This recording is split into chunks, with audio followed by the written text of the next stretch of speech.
Vidyalaya Panchkula is a name synonymous to quality education and a name that has been producing national toppers, IIT JEE advanced toppers, CBSE national toppers, and toppers in the field of art and music too. You name it, and we will have something to feel proud of our Bhavanites. The school is committed to provide holistic quality education for the past 25 years with a universal perspective and its roots embedded in Indian culture and tradition. Our school offers one of the best scholastic and conducive environment to the students. Even in the times of pandemic, we never let any block to our learning process, with special focus being laid on harnessing of thinking skills, social skills, and emotional skills. So this was a glimpse to our school, a proud alma mater to many. So could I now request the delegates from Bangladesh to acquaint us with their school? We are all ears. Over to you, Bangladesh School. Thank you, ma'am, for your very nice and wonderful Thank you. appreciation about Bangladesh. From the very beginning, when we are born, when we have learned about India, about our country, we have always said that we are surrounded by India. So what we believe that there is nothing that is totally different from India. We are almost the same. And to have a glimpse about our school, now I would like to request our English teacher, Mr. Sharia John, to say something about our school so that the Indian students, our students, be introduced to the school. To Sharia, sir. Uh, Thank you. Very good day to all of you, especially the organizers of the international collaboration here with Presidency International School, Chittagong, Bangladesh, and Bhavan Vidyalaya, Haryana, India. So I feel myself blessed to be allowed to say something on behalf of the institution I love to work with. So it was actually way back in 1998 when six young, energetic, passionate, determined, and enthusiastic people sat together and thought of something that has been growing the society through the students for the last 24 years. And since the inception, we are affiliated with Cambridge Assessment of International Association, Education Examination, that is CAIE. And we can say that we are one of the top schools in the country where we are recognized or referred for having brilliant scores by our students for the past years. And we have three different campuses here, senior school, middle school, and junior school. I just want to mention that because we believe in the psychological development of the students as well as the expectation and demand of our one of the key stakeholders, the guardians. And we maintain the international quality in the classroom also, that we follow not to have more than 24 students in every section. And it is to be hardly believed by anyone that we have more than 250 plus teachers for around 1,500 students.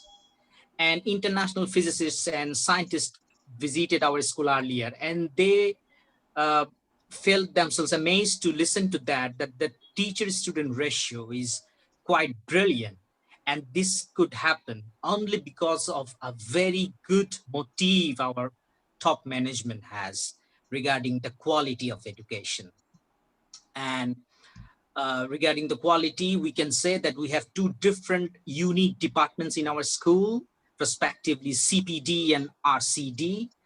They work with, led by different two respective honorable directors, and they just work with the development of curriculum, planning, and the way teachers will get better training. And it is to be noted that we have our TLC program, that is Teachers Learning Center, where in every session we hold meetings, sessions, workshops, seminars, where teachers from different subjects can share their experiences, can have the solutions of the problems they might face in the classroom. And obviously, there is a combination of experience and new young teachers so that we all can be benefited from each other. And nevertheless, the school is actually led by the Honorable Freedom Fighter, Lieutenant Colonel retired Ziauddin Ahmed Biruttam, who has been considered as the crown of the school. And he is not only known for the knowledge and control, and he's such a great personality in the whole country that made our school overwhelmed with blessings. And I myself, as just a teacher of middle school, still feel blessed to be a part of such a great team. And we look forward to have our experience being shared with such international formats, the way we are having today with Bhavan Vidyalaya. And hopefully we all will be benefited from such initiatives. Thank you again. Thank you, Mr. John. Thank you, Mr. Mohiddin. Thank you, Ms. Prerna, for this wonderful introduction of respective schools. And after this, now we will be moving to the topic, to the specific topics that have been very well prepared by students of each schools. But before that, I want to start with a small poll. Before we go into the cultural depth of the both countries, I want to start with a small poll, and we would like to see how many of you know the correct answers. So can you see the question on your screen? Yes. Please. Over to you. You have 20 seconds to answer both the questions. Let us see.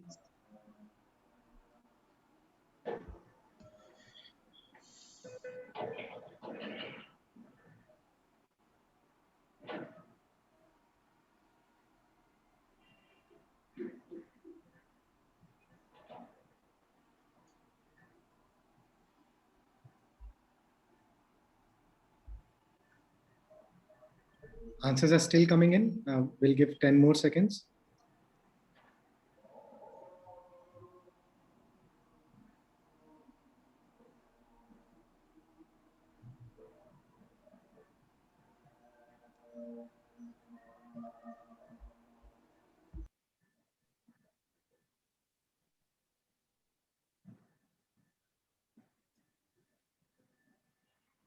Okay.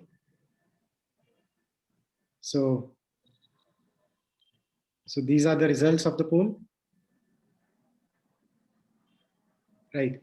So very well done. Most of you know, I'm sure most of you know your each other Independence Days, but it's a cultural exchange. So we will get to know more about other countries, the other country as well. So there are few students who have marked Independence Day of India as either January 26 or August 14, but it's right. It's on August 15. And again, few students have marked Independence Day of Bangladesh on January 26th or August 14th, but it's March 26th. So thank you. And thank you so much, Varun sir. Yes, please. For this big start. This itself, sir, is the testimony that somewhere we think alike. We are neighbors, and so we think alike. And I think this kind of an interaction, of course, is going to set all the more milestones in our relationship between the two countries. So without any delay, let's zip zap zoom to the journey of our country, our India. Quoting Taslima Nasreen, all I ever want is to return to either Bangladesh or my motherland, India, my adopted home. I think this is the impact which our country has on this Bangladeshi sweetie writer. So my dear audience, would you not like to know about our Bharat, our India? Now let me give the steering of this voyage of cultural exchange to Nave and Vaibhavi, who will show us all about our motherland, our country, our India. Over to you, Nave and Vaibhavi. Thank you, Prerna ma'am. Shubho Operano to one and all present here. I, Nave. And I, Vaibhavi of class 7th from Bhavan Vidyalaya Panchkula, are going to present an introduction on our motherland, India. As we can see, India is divided into 28 states and 8 union territories, making it a total of 36 entities. On the left, we can see the political representation of of the 36 entities and its neighboring countries, while on the right side we have the geographical representation. Being one of the oldest civilizations in the world, India has a wide, rich cultural heritage, which is an icing on the cake. India is a diverse region extending from the snow covered Himalayan mountains in the north to the tropical rainforests of the south. Wow, India has unity in diversity. Such a wide region. It's unbelievable, Vaibhavi, isn't it? Yes, not only the geographical and political part, we Indian have different gods and religion which make us one in many.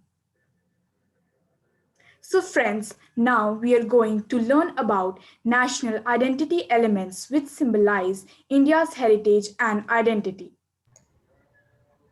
First and foremost, our Indian national flag, which is the sense of pride and patriotism for each and every Indian's heart. Our national flag is a unique one, which is Tiranga, meaning tricolor or three colors. This flag is based on Swaraj as it was designed by Pingali Venkaya, meaning freedom. Secondly, we have our national tree, which is known as banyan tree. It has a huge structure, long and deep roots, and branches which spread around with green leaves symbolizing the country's unity. We can find these types of trees all over the nation. Third is the national animal, the panther tiger. As a symbol of our national wealth, tigers were declared our national animal identity, replacing the lions in 1972. The grace, strength, and power of a tiger is its uniqueness. So the fourth is lotus, which is known as our national flower. It symbolizes beauty, purity, and knowledge. In the picture given, we can see our goddess Lakshmi, who resides on a lotus, and thus it is not only a part of our national identity element, but a part of our religion too. Fifth is the national bird. What a beautiful structure! I think it must have got an award of being the most adorable and beautiful bird. Isn't it, Vaibhavi? Yes, of course, Neve. Even I have heard that in spite of its heavy tail, peacocks can fly. Wow, these beautiful birds are very shy in nature and timid.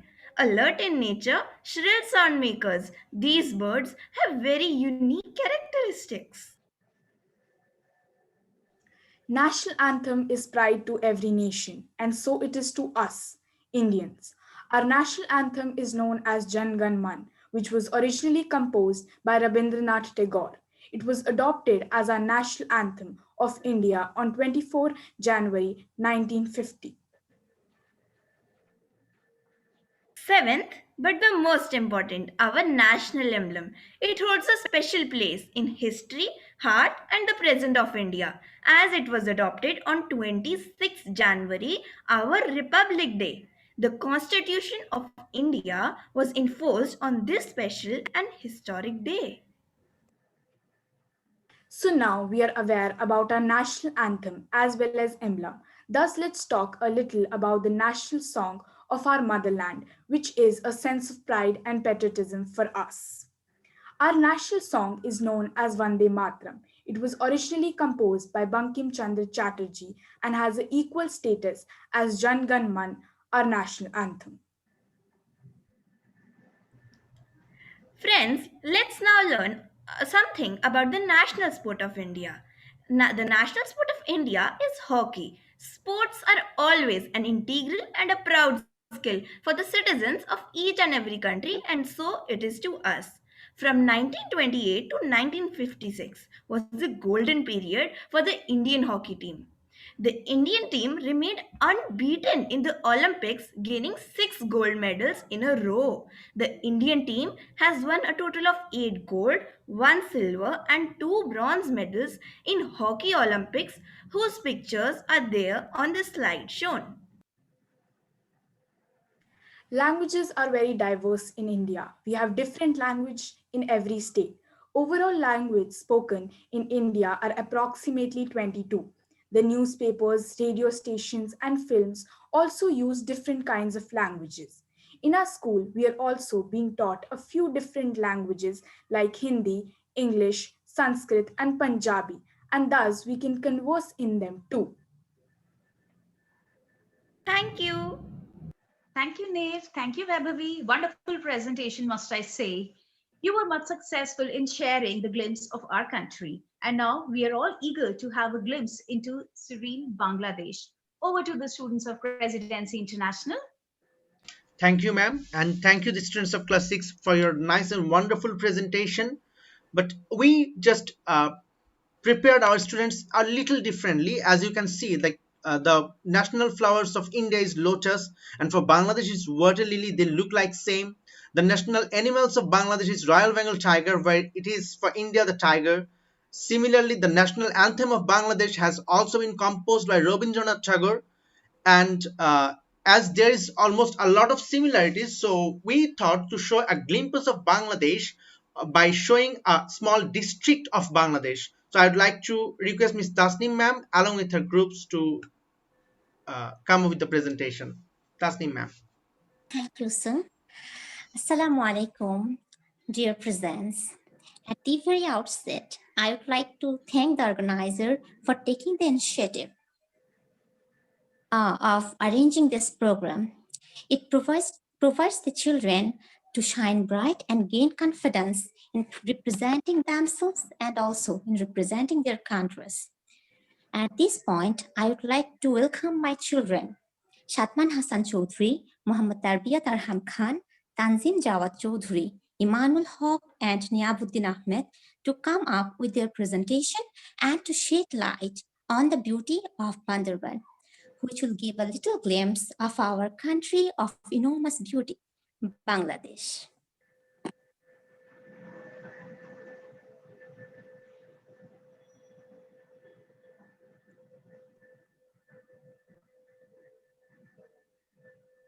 Assalamu alaikum to all my dear respective teachers and my fellow friends. Good afternoon. I'm greatly honored to be a proud member and participant of this international platform. Our today's topic is the Cultural Heritage Talk and Exchange.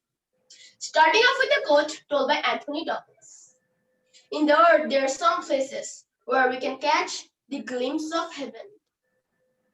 Our motherland is a picturesque serenity with a perfect blend of adventure and a green carpet of nature, being one of the finest countries to visit.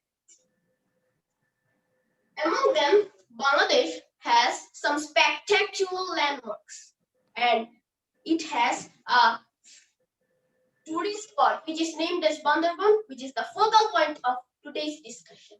Let's come to the point. Bandarban is located in the southeastern part of Bangladesh, with a total population of 388,335, and the total area of it is 469.02 square kilometers. This place is a darling child of nature, and the breathtaking view of the dense forest, melodious chirping of the birds, and the divine finesses of nature attract the tourists to come and explore the remarkable creation of natural beauty. And nowadays, tourism is a boosting industry here for the new concept of adventure tourism. Now, our next speaker, Tarbiyat Khan, is bringing to light the monuments of Bandarban. Smile and smile, because colors the smiles of it. Hello everyone, my name is Mohammad Tarbiyat Khan, and today I'll be presenting the beauty of Bandarban of the places and monuments of this natural beauty hub. First of all, I want to start with a quote said by Joseph Joubert: "Monuments are the grappling irons that bind one generation to other." So, this masterpiece is full of natural beauties and often known as the hidden paradise. It has been embedded with many handful gifts of nature. Tourists all over the world come here to visit some places, so here is some I want to introduce. So first up, we have here are the highest peaks of Bangladesh. Tazingdong, also known as Bijay Mountain, is located at Bandarban district. It is where we can stand the highest in this country. This area is an inscriptive endowment of beauty. Now let's talk about Kekradong, magnificent tourist spot, which is 3,196 feet long and also known as one of the most cloudiest places of this country. Many mountaineers flock over here for this reason. Millions of stars glitter in the sky to enhance the beauty during the time of evening. Next up we have is the Bandarban Rajbari. It is a very, very old place located in Bandarban. What makes it unique is that it was built using the ancient architectural style. I recommend every tourist to visit here once in their lifetime to highlight the beauty with enthusiasm. And then we have the scenic environment of Boga Lake and Velakum Lakes. Boga Lake is 18 kilometers away from the Ruma, southern Upazila in Bandarbhan, and it has a depth of 38 meters. It has a crystal clear blue shade, which reflects truth like pearls. Then we have is Velakum. This word is combined with two meaningful words, known as Vela and Kum. Vela means rough, and Kum means a place where water piles up. It's also a river which has its own kind of uniqueness. Then we have the natural cascades of Bandarbhan. Amiyaku is one of the most eye-catching waterfall tourists will get to see in our country. The nature around here is the showcase of beauty.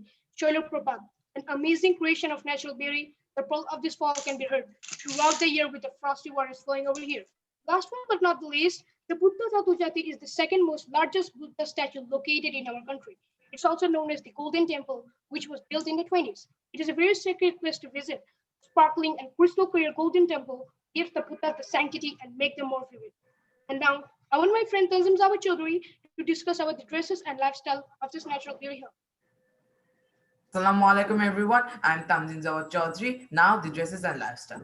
Culture grows on the vine of tradition. This quote has been told by Jonah Goldberg. So we cannot imagine Bandarbhan without the tribe. They are defined as distinct economically, socially, and politically. They have different lifestyle and culture from us, which add color to the culture of the people of Bandarbhan. They are very simple, innocent, and loyal to their king. First of all, the Chakmas. The attire of the Chakma is divided into two parts, the Pinon and Hari. The Chakma men wear Gamcha and Dhuti. Next up, the Tripura. The men wear Rikutu Gamcha and Kubai, and the women wear Rinai and Risa. And then the Marmas. Marma men and women typically wear Thami and Angi. All these tribes live on agriculture. Now the festival will be discussed by the next speaker, Imanul Haq. Assalamu alaikum to all my dear friends and respective teachers. My name is Imanul Haq, and today I'm going to talk about the festivals and heritage of Bandarbhan. Bandarbhan is a multicultural district. There are many indigenous and tribal communities living in here. They celebrate various festivals in a distinguished way, which reflect their culture as well as heritage. So now I'm going to talk about some unique festivals which are celebrated here. First comes the Biju Festival, which is a social religious festival celebrated annually in the state of Tripura on 13th April. People of different indigenous communities arrange a farewell to the past year and celebrate the new Bangla year with various hopes in their minds. During the festival, different cultural programs are held to highlight the distinctive cultural heritage of these tribes. Second comes the Boshabi Festival. Well, when April comes, it is a time to celebrate the largest indigenous festival of our country, which is the Boshabi Utshab. It is a symbol of unity and a glorification of colorful traditions of the 8 ethnic communities living in Bandarbhan and the other hill districts, which are Rangamati and Khagachori. I would like to finish my speech with a quote of Nelson Mandela: "Our rich and varied cultural heritage has a profound power to help build our nation." Now our last speaker, Niabuddin Ahmed, is going to speak about the sumptuous cuisines across Bandarbhan. Welcome everyone. My name is Niabuddin Ahmed, and today I'm going to speak on the topic sumptuous cuisines across Bandarbhan. Life is a cup of tea, and the foods are the grain of it. So each and every place has its own traditional and special food. There are many different ingredients such as spices and herbs like bamboos, vegetables, rice, etc. So let us go to bamboo chicken. Popularly known as Sumahura Ara or bamboo chicken, it is popularly named because it is being cooked inside bamboo. It is put inside the native rooster, and the native rooster is put inside the bamboo, and the mouth of the bamboo is closed with banana leaves. This special food is cooked using charcoal. Now let us go to hebang. The chakma has a special likeness for dry food. Just as salt is an essential ingredient in cooking, so is dryness. This hebang is a method of cooking. In addition to dry meat, it is cooked in this way. The locals also call it suguni hebang. Now let us go to mundi. A traditional Marma ethnic food in Bandarbhan is gaining popularity. This name mundi has come from the Marmas. So that was all. Nature lovers always feel a thirst for beauty and enchantment in their mind. His place Bandarban is a hidden paradise, but as a paradise is not for all, Bandarban does not reveal its beauty to all tourists. As to see all of its beauties, tourists have to explore many uncharted trails. So we should not miss the opportunity of visiting this wonderful place. So I would love to end here. Thank you. Thank you, dear students. It was a wonderful presentation, and we would love to come to your hidden paradise that is Bandarban. Thank you so very much. Over to you, Varun sir, for some question answer Yes, session. there is a nice question here. Wonderful presentation by both the schools. There is a nice question from Srishti. Is habang a vegetable? So over to the team who has just presented, and they've shown a nice description of habang. So habang is a vegetable. Is it a vegetable? No, sir. Actually, habang is a Yes, Iman, continue. Sorry, habang is actually a method of cooking. It's a method of cooking food in a dry way by steaming it. The food will stay dry and we will steam it. It's not a vegetable actually. It's a method of cooking food. Thank you, Iman. I hope the concept is clear. Welcome. I hope I am sure it must be clear. And over to you, Prerna ma'am. We can start with the next topic. With your Thank you, sir. Jean Houston opined that Bangladesh is a world of metaphor, of high and low theatre, of great poetry and music. You talk to a rice farmer and you find a poet. You get to know a sweeper of the streets and you find a remarkable singer. I think this formulates the rich heritage of any country where music resides in the blood of its people. So now, my friends, let me invite Anandita and Pushkar, who will take us all to various monuments and rich heritage of our country, India. Over to you, students. Thank you, Prerna ma'am. Namaste to one and all present here. Today, I, Pushkar, and I, Anandita, are going to present you a presentation on the topic Heritage and Monuments of India. Over to you, Anandita. Now let's dive into the monuments of India.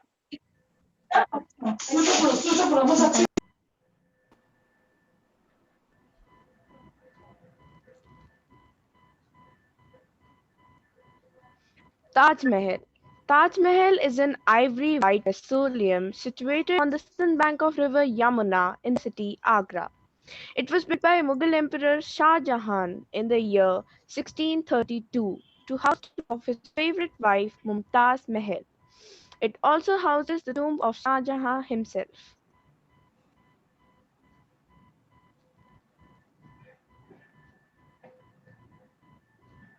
Fatehpur Sikri. Fatehpur Sikri, literally meaning the city of victory, was built by Emperor Akbar during his reign in 16th century. It remained the capital of Mughals for 14 years and had to be abandoned due to the shortage of water and ongoing unrest in the northwest. The capital was then shifted to Lahore. The Red Fort. The Red Fort is a historic fort in the city of Delhi in India that served as the main residence of the Mughal emperors. Emperor Shah Jahan commissioned construction of the Red Fort on 12 May 1638 when he decided to shift his capital from Agra to Delhi. Hawa Mahal. Hawa Mahal is a palace in Jaipur, India, approximately 300 kilometers from the city of Delhi. Built from red and pink sandstone, the palace sits on the edge of the city palace Jaipur and extends to the Zenana or women's chamber. The structure was built in 1799 by Maharaja Savai Pratap Singh, the grandson of Maharaja Savai Jai Singh, who was the founder of Jaipur. Over to you, Pushpa. Thank you, Anandita. So now let us introduce you all to our legends who have achieved great feats in his or her field. Dr. APJ Abdul Kalam. Late Dr. APJ Abdul Kalam was an Indian aerospace scientist who served as the 11th President of India from 2002 to 2007. He also served as a Chief of Science Administration in DRDO and ISRO and thus came to be known as the Missile Man of India. Dr. Amartya Sen. Dr. Amartya Kumar Sen is an Indian economist and philosopher. Sen has made contributions to welfare economics, social choice theory, economic theories, and on the development of economy of different countries. He was awarded the Order of Companion of Honors in 2000. Kapil Dev. Kapil Dev is a former Indian cricketer.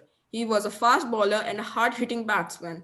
Widely regarded as one of the greatest all-rounders to play the game, he is also regarded as one of the greatest captains of all time. He led India to win the first Cricket World Cup in 1983. Amit A.R. Rahman. A.R. Rahman is an Indian composer and musician who works predominantly in Tamil and Hindi films. In 2010, the Indian government awarded him the Padma Bhushan, the India's third highest civilian award. Amitabh Bachchan. Amitabh Bachchan is an Indian film actor, film producer, and a television host. He is regarded as one of the greatest and most influential actors in the history of Indian cinema. He has been in the Bollywood for more than 50 years and has acted in over 200 films. His famous films include Sholay, Kabhi Khushi Kabhi Gum, and Diwar. So let's talk about the dances of India. First up, we have Kathak. Kathak is one of the 8 major dance forms of Indian classical. The origin of Kathak is traditionally attributed to the traveling bards of ancient northern India, known as Kathakars or storytellers. Second, we have Kuchipudi. It originated in a village named by the same name in the state of Andhra Pradesh. Kuchipudi is a dance drama performance with its roots in the Hindu ancient text known as Natya Shastra. Thirdly, we have Bharatnatyam. Bharatnatyam, also previously called as Zadir Attam, is a major form of Indian classical dance that originated in Tamil Nadu. Bharatnatyam is one of the oldest classical dance traditions in India.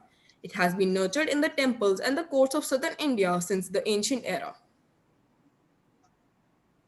Next up, we have the flora and fauna of India. The flora and fauna of India are diverse with a variety of plants and animals. The popular fauna of India include 500 different varieties of mammals, 2,000 species of birds, 30,000 insect types, and several varieties of fish, amphibian, and reptiles. Also, there are 41,000 species of flower. Over to you, Anandita.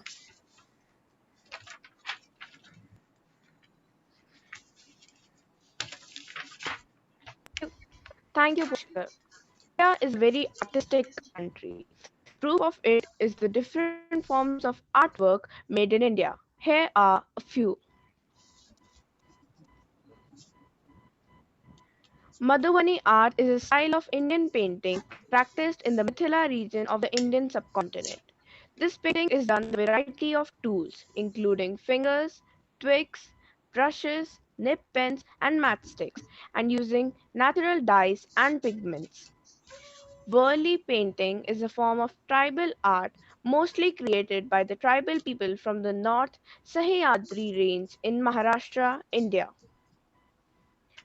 Mughal painting is a style of South Asian miniature painting that developed in the courts of the Mughal emperors between the 16th and 19th centuries. It emerged from the Persian miniature painting tradition with additional Hindu, Buddhist, and Jain influences. Kalamkari is a type of hand-painted or block-printed cotton textile produced in the Indian states of Andhra Pradesh and Telangana.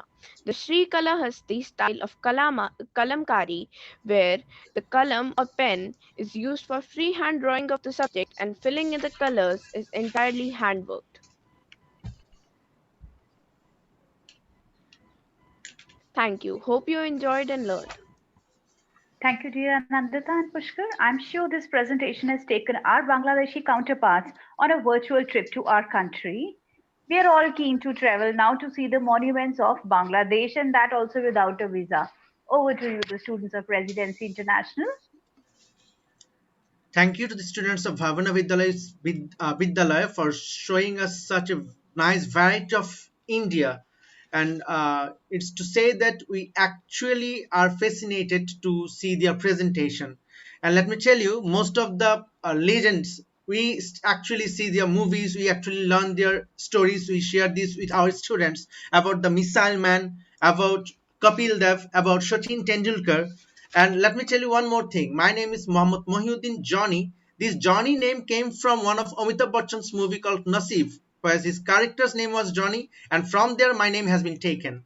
Anyhow, now I'd like to request Ms. Palomi Chaudhary to show the glimpse of the heritages and monuments of Bangladesh along with her students.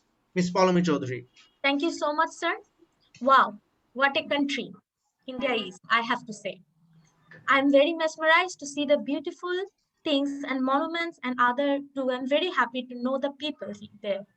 We are very happy to be a part of this session.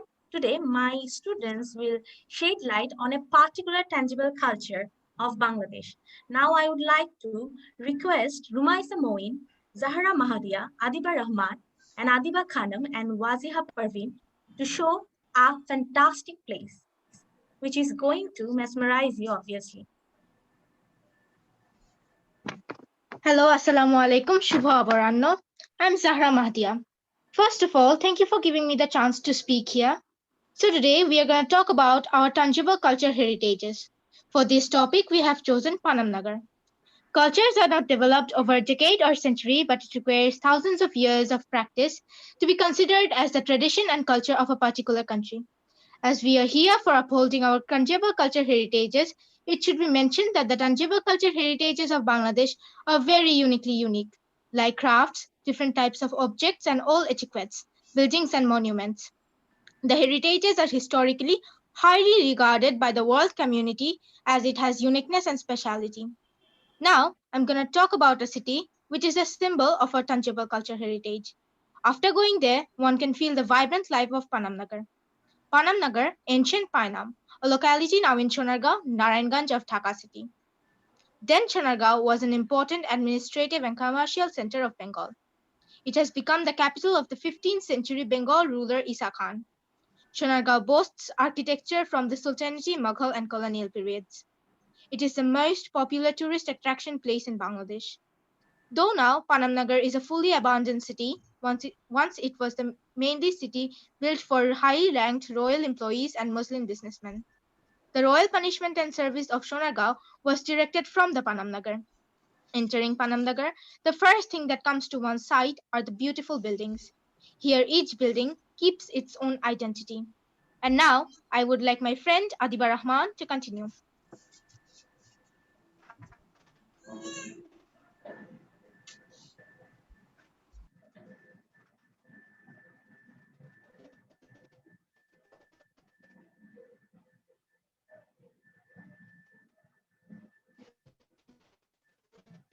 Hello, I'm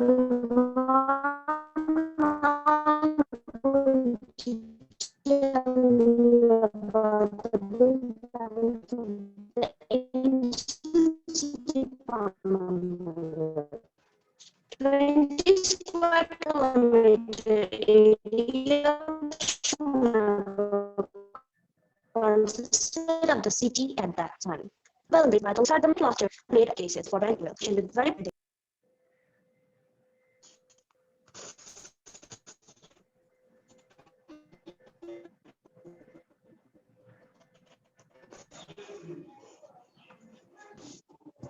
along with the residential buildings, courtroom, tunnels, and old museum. Backyard facilities among the adjoining houses, ponds, ghats, and well. There are terracotta works on blackstone. Also, we can find symmetry, arched openings, veranda, loggia, and porch. The crowning of the buildings and decorative parapet in there. Now we would like to show you some beautiful pictures of terracotta.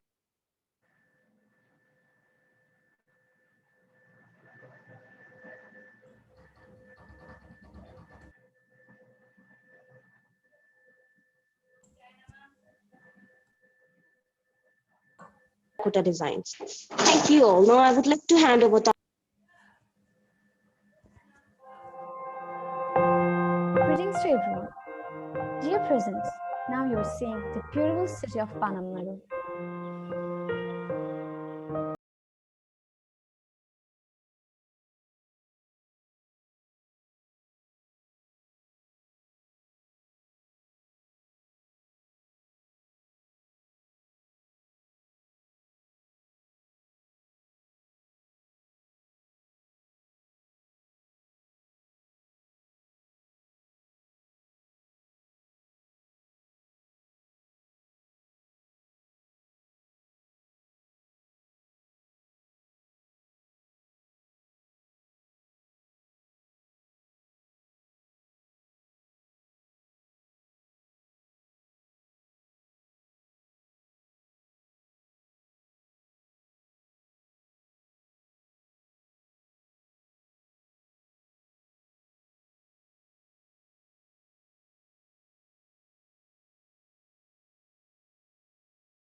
Now I'd like to hand over to my teammate Wazia Parveen. Thank you all.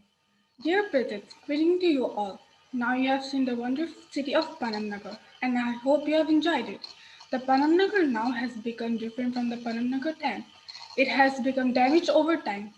The Panamnagar was damaged as a result of racial riots sparked during the Bengal divide in 1947. Some natural attacks like flood, vandalism, earthquake had badly caused harm to the city. There were many unorganized occupations. No legal action were taken against it, for which the people of the country was stressed, which also harmed the environment of the city. After a few years, the area totally became deserted. After the immigration of Hinduism to India during the Indo-Pakistan War in 1965, later, the Nagar was declared as one of the most 100 ruinous historical establishments by World Monument Fund. Now, I would like to hand over to my friend Umaisa Moin. Hello everyone, good afternoon. First of all, I would like to thank my respected audience for giving me a chance to deliver my speech. So, Panam Nagar has been the site of the Hindu capital city emerging in the late 13th century. Later, the Panam area formed part of the Muslim metropolis and thereafter became the residence of the Muslim governors of the Sultanate of Bengal from 1338. Some have called this the port city because foreign cloth was imported through Meghna River in the east and Shitalakha River in the west. Moreover, muslin was exported via waterway. There was a subtle competition of glorifying the houses as an expression of self-image among the owners is apparent through its unique architecture. A busy city once upon a time is now only part of history. That is why it is known as the Lost City. Panam can mean idle escape from the noisy city. Dear presents, as you have seen in this presentation, the glorious city of Panam Nagar, one of the most historical tangible cultural heritages of Bangladesh, we would earnestly request you to visit Bangladesh and enjoy its natural beauty alongside its tangible cultural heritages. Surely you will have a wonderful memory in your life. Thank you all and welcome to Bangladesh. I'm very sure. Thank you, students, so very much for literally transporting us to this beautiful Panam Nagar. And as I said, that also without a visa. We would definitely, if the things are fine, we would surely request Varun sir to like arrange for some kind of a trip. We would love to come to Bangladesh. Definitely, definitely. Yeah, over And, to you, sir. trust me, you know, once I have been to Bangladesh quite a few times, and trust me, the kind of similarities and the kind of hospitality you know you get there, it's really amazing. And you know, sitting here, we get a lot of ideas that what kind of place that would be. But once you visit there, you will totally fall in love with it. And I love visiting Bangladesh, and definitely when times are better, we can plan you know, physical meet over there. So over to a few questions, which a few interesting questions which are related to this section. Hitika Sharma asks, who had built the Panam city? Can anyone answer this? It was built during the Mughal period and the establisher of this city was Isa Khan. Isa Khan. Okay, thank you, Rumaiza, for your nice answer to this. So this was built built by Isa Khan, right? And then there is a question from Shadman Hassan Chaudhary. Which organizations were APJ Abdul Kalam associated with? Will someone from the Bhavan team who gave the presentation want to answer this? Which organizations were APJ Abdul Kalam associated with? He was associated with DRDO and ISRO. And then yes, with the government of India as the president of India. Yes. And then there is a question regarding A.R. Rahman. What genre of music does A.R. Rahman performs? Yes, the team who presented on A.R. Rahman.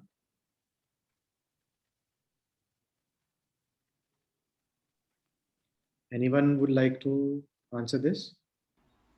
So I think he performs contemporary music. Contemporary Bollywood, yes. Yeah, he goes with the flow. He changes himself. Yes. So A.R. Rahman beautiful, yeah.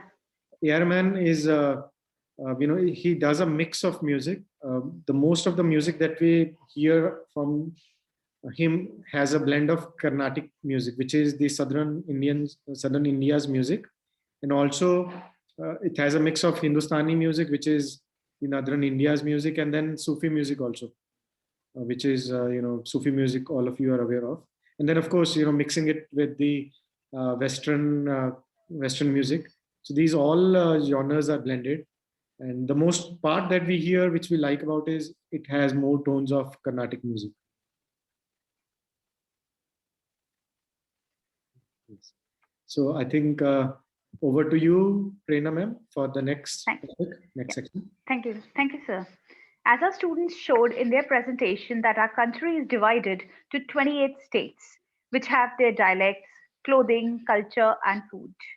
So, hey Saleha and Sanskriti, let us take our audience to the multiculturalism in the form of dresses and lifestyle that exist in our country. But despite this, we all stand united. Over to you, students. Thank you so much, ma'am. Namaste. My name is Saliha Khan. And I am Sanskriti of 8th Standard. We will be introducing you to Indian lifestyle and a few traditional dresses. As we all are aware that India is a diverse country, so its people. Therefore, the food, clothing, and habits of an Indian differ in accordance to the place of origin. Clothing in India is dependent upon the different ethnicity, geography, climate, and cultural traditions. In the upcoming slides, we'll have a look at a few Indian dresses. So let's begin. Let's have a look at the traditional dress of Meghalaya. Women. Traditional costume is Jansen, which are rather elaborate with several pieces of cloth. This garment is made up of mulberry silk. Men belonging to Meghalaya wear a loincloth. Here are a few pictures of Bhavanites in the Jansen. Now, let's move on to one of our neighboring states, that's Punjab. The traditional dress for women is war suit, which replaces the traditional Punjabi ghagra. The traditional dress for Punjabi men is the kurta and tehmat, which is being replaced by the kurta and pajama, especially the popular Muksari style in India. Here on the left side, we have a Bhavanite wearing a Punjabi ghagra, while on the right, a Punjabi suit. Now we'll have a glance at the attire of Rajasthan. Men wear dhoti, kurta, angarkha, and a paggad or safa, which is a turban headgear. Women wear ghagra, which is a long skirt, and kanchli, a top. Here's a Bhavanite wearing the Rajasthani attire. Let's move on to West Bengal, another state of India known for its rich culture and boisterous festivities. Women there wear saris in Sanatpuri style. They are generally white or off-white in color with bright red borders. Wearing saris along with the blouse was brought in trend by none other than the wife of Rabindranath Tagore. Men wear dhoti, kurta, sherwani, pajama and lungi. Here, have a look at a Bhavanite wearing the Bengali sari. Assam. The menfolk dress for Assam is a surya or dhoti, along with a kameez or shirt. Women wear mekhela chador or riha mekhela. These garments are made from prestigious Muga silk, a pride of Assam. On this slide, we have a Bhavanite wearing the riha mekhela. The traditional dress of Gujarat is unique in its own way. The women wear chanya choli. Along with the colorful attire, women adorn themselves in sparkling ornaments. Men wear kurun. Here we have a Bhavanite wearing chanya choli. Now let's have a look at the traditional attire of our state, Haryana. Women love to wear colorful dresses. Their basic trousseau includes taman, kurti, and chundar. The men generally wear dhoti, the wraparound cloth tucked in the leg with a white colored kurta worn atop it. Pagri is the traditional headgear for men. All white attire is a status of symbol for men. Let's look at a picture of a fellow Bhavanite in Daman. The traditional clothing of women in Kerala is the Kerala sari or the mundum neriyathum. Men wear mundu as an attire. It is worn on the lower part of the body. Here's a photo of Bhavanite wearing the traditional Kerala dress. Maharashtra. Clothes for Maharashtrian males include the dhoti, also known as dhotar or pheta, while a choli and 9-yard sari, locally known as Novadi sari or lugra, are for women. A fellow Bhavanite in the Maharashtrian attire. The fairan is the prominent attire for Kashmir. The fairan, which is worn by women, usually has zari, which is a special kind of embroidery. The men wear a skull cap, a close-fitting shalwar or churidar pajama. Now let's have a look at a few Bhavanites wearing the traditional attire of Jammu and Kashmir. Now let's have a glance at the traditional attire of Himachal Pradesh. The people of Himachal Pradesh mostly wear woolens as it's best suited to the climate. Men can be found in various types of kurtas and the typical Himachal cap, which is locally known as pattu. Females wear like kurtas, salwars, ghagri, a choli, and rahite. Here we have a few Bhavanites wearing the beautiful dress of Himachal Pradesh. Okay, Sanskriti, should I tell you a fact?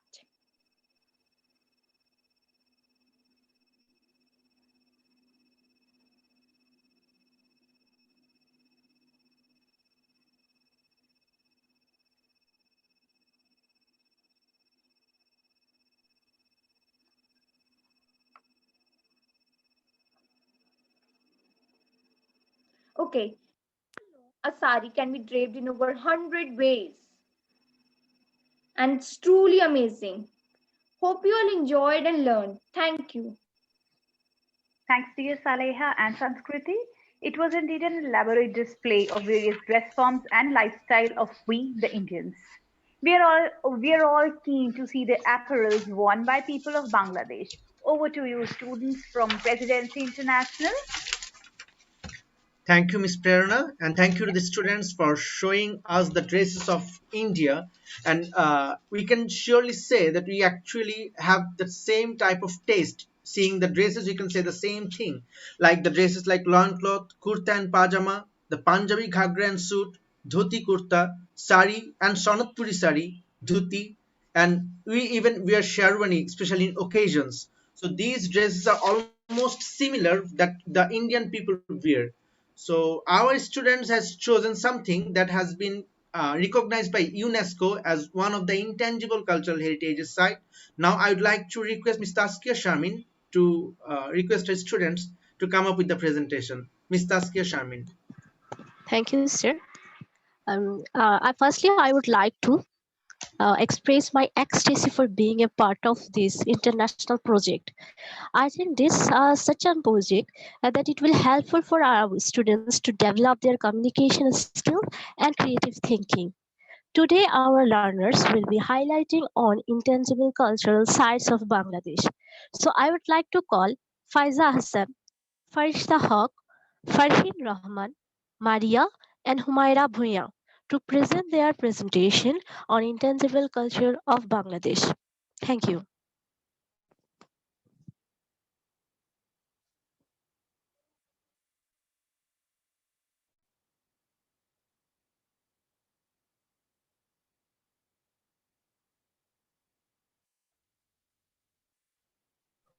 Honorable teachers and dear audience, Assalamu alaikum and good afternoon to you all. I, Faiza Ahsan, on behalf of my teammates, is wishing you a very warm welcome for today's session, Cultural Heritage Talk and Exchange. We are very delighted to get this wonderful opportunity of representing our intangible cultural heritages through a short presentation today. Though we have various kinds of intangible cultural heritage, we are going to be describing 3 of them today. The objective of our presentation is to reflect the importance as well as the wonders of our culture and also to exchange thoughts about it. But before we begin, I would like to give a brief description on cultural heritage talk and exchange. Cultural heritage talk and exchanges provide an amazing opportunity to explore other cultures, traditions, and languages. It helps us to understand each other better and make the world more beautiful and connected. Education plays a key role in safeguarding intangible cultural heritage. An understanding of it can help to encourage mutual respect for other ways of life. Four elements of Bangladesh are on UNESCO's list of Intangible Cultural Heritages, and they are traditional art of Jamdani weaving, which enlisted in 2013, traditional art of Shitalpati weaving in Sylhet, which enlisted in 2017, Baul Song, 2008, and last but not the least, Mongol Shobhajatra, 2016. Now, our friend Maria is going to be giving us a glimpse into Bangladesh's first intangible cultural heritage, Jamdani. Assalamu alaikum and good greetings, my dear audience. My name is Maria, and today I will be expressing my views and knowledge about Jamdani. Jamdani is a handloom woven fabric made of cotton, which was historically referred to as muslin. The name Jamdani is suggestive of the beautiful floral motifs on these saris. Jamdani is a vividly patterned sheer cotton fabric traditionally woven on a hand loom by craftspeople and apprentices around Dhaka. Jamdani is a time-consuming and labor-intensive form of weaving because of the richness of its motifs, which are created directly on the loom using the famous weft technique. The most important centers of Jamdani weaving were Dhaka in Bengal and Lucknow in the United Provinces. Jamdani's historic production was patronized by the Mughal emperors. Worn by all men and women of all ages, Jamdani has witnessed a prompt improvement in Bangladesh, doing us a huge favor by earning handfuls of foreign currencies. This unique style of weaving Jamdani has had its roots in Dhaka, and it is also considered as one of the most captivating handloom weavings and the most picturesque textiles created none other than the Bangladeshi weavers themselves. Jamdani saris are made of high-quality cotton muslin, which is very thin and soft, making the sari very light and airy. Jamdani saris are characterized by eye-catching ornamental motifs woven onto the fabric. Jamdani saris are rich and elegant for its beautiful pattern design. As you can see, these Jamdani saris are soft with beautiful and magnificent designs on these ultra-fine fabric that Jamdani is woven on. So, on your next trip to Bangladesh, never forget to take a look at Jamdani sari shops, as you will be enjoying each and every designs, as there will be hundreds of thousands of wonderful designs to choose from. Though mostly used for saris, Jamdani can also be used for scarves and handkerchiefs as shown in the picture. These beautiful pictures are all made up of Jamdani, and each and every one of them will satisfy you without a doubt, as they are simple but elegant, and also at the same time they are affordable and low in price. That is all for Jamdani. Now our friend Farishta is going to talk about Bangladesh's second intangible cultural heritage on UNESCO's list, none other than Shitalpati.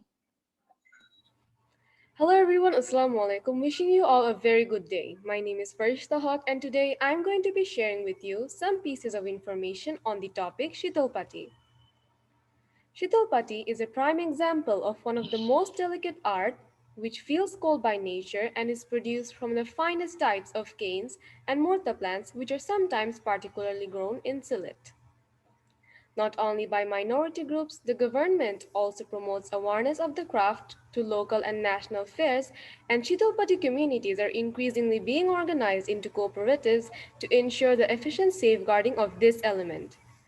Bangladesh's Shitalpati was inscribed on a national list of intangible cultural heritage by People's Republic of Bangladesh in 2007 and once again by UNESCO in 2017.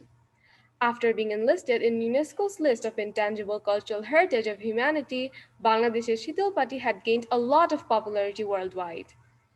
These mats are a specialty of us Bangladeshis that easily draw the attention of people with their colorful designs and colors. In conclusion, this craft is a major source of livelihood and a strong marker of identity, which helps to reinforce family bonding and create a very social and harmonious atmosphere. Lastly, my dear audience, let's take a look at some of the wondrous examples of Shitalpati.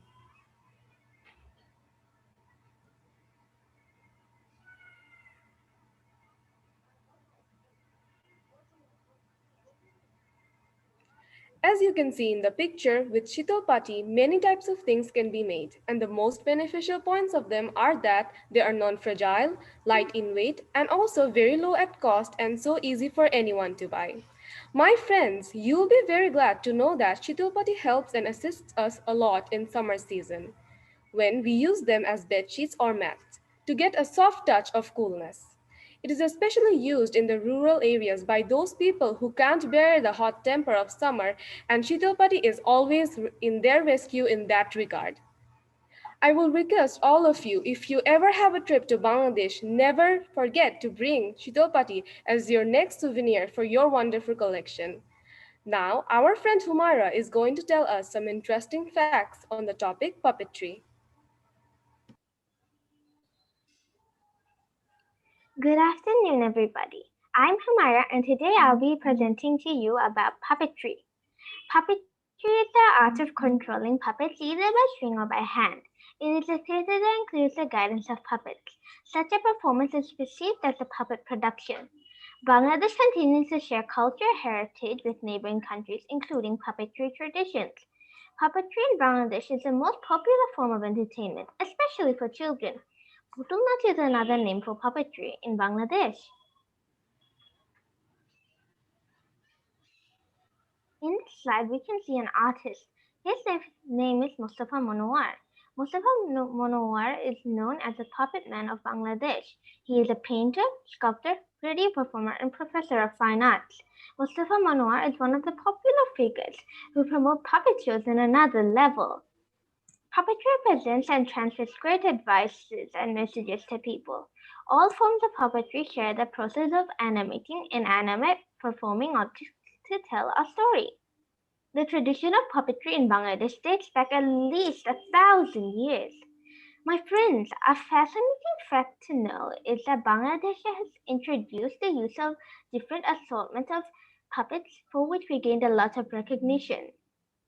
3 types of puppets are common in Bangladesh: wire puppets, stick puppets, and truss puppets, all made of solar and light wood. They are adorned with cloth and ornaments. Bangladesh has experienced sparks of puppetry flows and a period when puppetry was on the verge of extinction. In conclusion, puppetry is a beautiful and wondrous art and expresses our Bangladeshi cultures in many ways. It is also an object that can reveal lots of words through its actions. Thank you all for listening to my speech. Now our friend Ridita is going to conclude our presentation. My dear honorable audience from Bangladesh and India, hello and good afternoon. My name is Farheen Ridita. I would like to thank you from the core of my heart. As you have seen through our presentation that how Jamdani, Shitalpati and puppetry became our pride. Different cultural organizations and societies arranged seminars, exhibitions and fairs every year. People from home and abroad come to visit these exhibitions, fairs, seminars, etc. to obtain first-hand knowledge of our indigenous products, which deeply enamor all kinds of visitors. Before concluding my speech, my dear friend, I simply want to say that Bangladesh is very rich and prosperous when it comes to its culture. People of Bangladesh has been nurturing the values of their ancient culture deep in their hearts for centuries now. Bangladesh has introduced many varieties of traditional, the weaving of clothes, new discoveries, and astonishing beauty to the world. Finally, I would like to thank all of you as you have created a path for exchanging our thoughts and views with one another. Wish all of you a good and happy day. Thank you once again. Thank you, Farheen. Thank you. Thank you. Thank you, team. Now, there are some interesting questions here. First, for the Bangladesh team, there is a question by Srishti Arora. Shitulpati is made up of which fiber? Sir, it is actually not made of any fiber, but it's made from a type of plant which is murta and also by some canes. Okay. So there is no fiber involved, only made up with plants No, sir. and canes. Yes, sir. Wonderful. Wonderful. Right. There is a question by Imanul Haq. Very interesting question. This is to the Indian team which presented about dresses. So are these dresses related to culture or religion? So you have shown all the dresses here. Some dresses are of Punjab, of Rajasthan. Then the question is, are these dresses related to religion or are these related to culture? What is Most the of the difference? dresses shown are related to culture, not religion. There are there are very simple dresses if we talk about religion, but many of those like the Riha Makhela, they are specially for dances as well. Dances of Assam like Bihu. So I think Iman, as per your question, most of the dresses are related to culture. They are not any religion specific, because religion might be the same, but the dresses that the people are wearing, they are different just because they are in a different part of the country, or they are different. They follow different customs or different culture over there. So I think that's all for this section. Over to you, Prerna ma'am. Thank you, sir. And sir, I would also like to add over here that our country is a secular country. There is a variety of religions, and if anybody is free to preach whatever kind of religion, wear whatever kind of dresses we like, and they're not at all religion specific. Yeah. Okay. So continuing with the session, I would like to quote Vinayak Muralidharan. He said, "I am an Indian and we celebrate all festivals in every region of every religion. That is why it is called Incredible India." So my dear friends, I would like to now ask Anya, Om and Hitika to take us all to the colorful ride of festivals being celebrated in our incredible India. Over to you, students. Thank you, ma'am. Namaste, everyone. Today, I, Hitika, I, Om, and I, Anya, of 6th standard, are going to tell you all about the vibrant and glorious festivals of India. Hitika, can you tell me something about festivals? Sure, Anya. A festival is an occasion when people gather to celebrate some special cause. Our culture has become so widespread over the years that Flipline Studios has included Holi in its holidays. The system is, as you go up the ranks, you experience new holidays, and now you can experience Holi, an Indian festival too.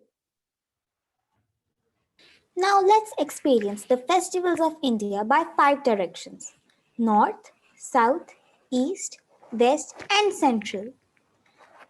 North. The Northern India has always been up and running when it comes to festivals.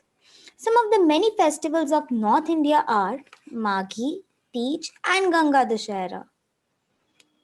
South. The Southern India has always represented our culture, food, tradition, and even language well. Some of the festivals celebrated are Pongal, Onam, and Hampi festival. West. The Western India is a fun and amazing portion housing some of the wonderful festivals like Navratri, Elephant Holi, and Ganesh Chaturthi. East. We lack words for Eastern India. Every state here has different cultures but are connected to one another spiritually. Isn't that amazing? So let's experience the awesomeness of the Eastern festivals like Bihu, Hornbill, and Ree Festival. Central India. Central India is known for its rich culture and heritage. Consisting of a wide variety of art and architecture, many festivals are celebrated here, like Khajuraho Dance Festival, Ujjain Kumbh Mela, Nimar Utsav, and many more. Festivals are celebrated all over India. We may have different beliefs, but we all are one. Festivals like Holi, Janmashtami, Guru Purab, Diwali, and Dashera are celebrated all over India with great enthusiasm. Importance of the Indian festivals. All Indian festivals have a meaning. Let's see, why are these festivals celebrated and what do they symbolize? Diwali and Dashera and Diwali. On Dashera, Sri Ram is believed to have killed Ravana. This symbolizes the victory of the virtuous over the evil. On Diwali, he returned to his motherland, Ayodhya. People were very excited and lit up lines of diyas or deepaks. That is how it got its name, Diwali or Dipavali, meaning a line of light. Lori. Lori is a harvest festival.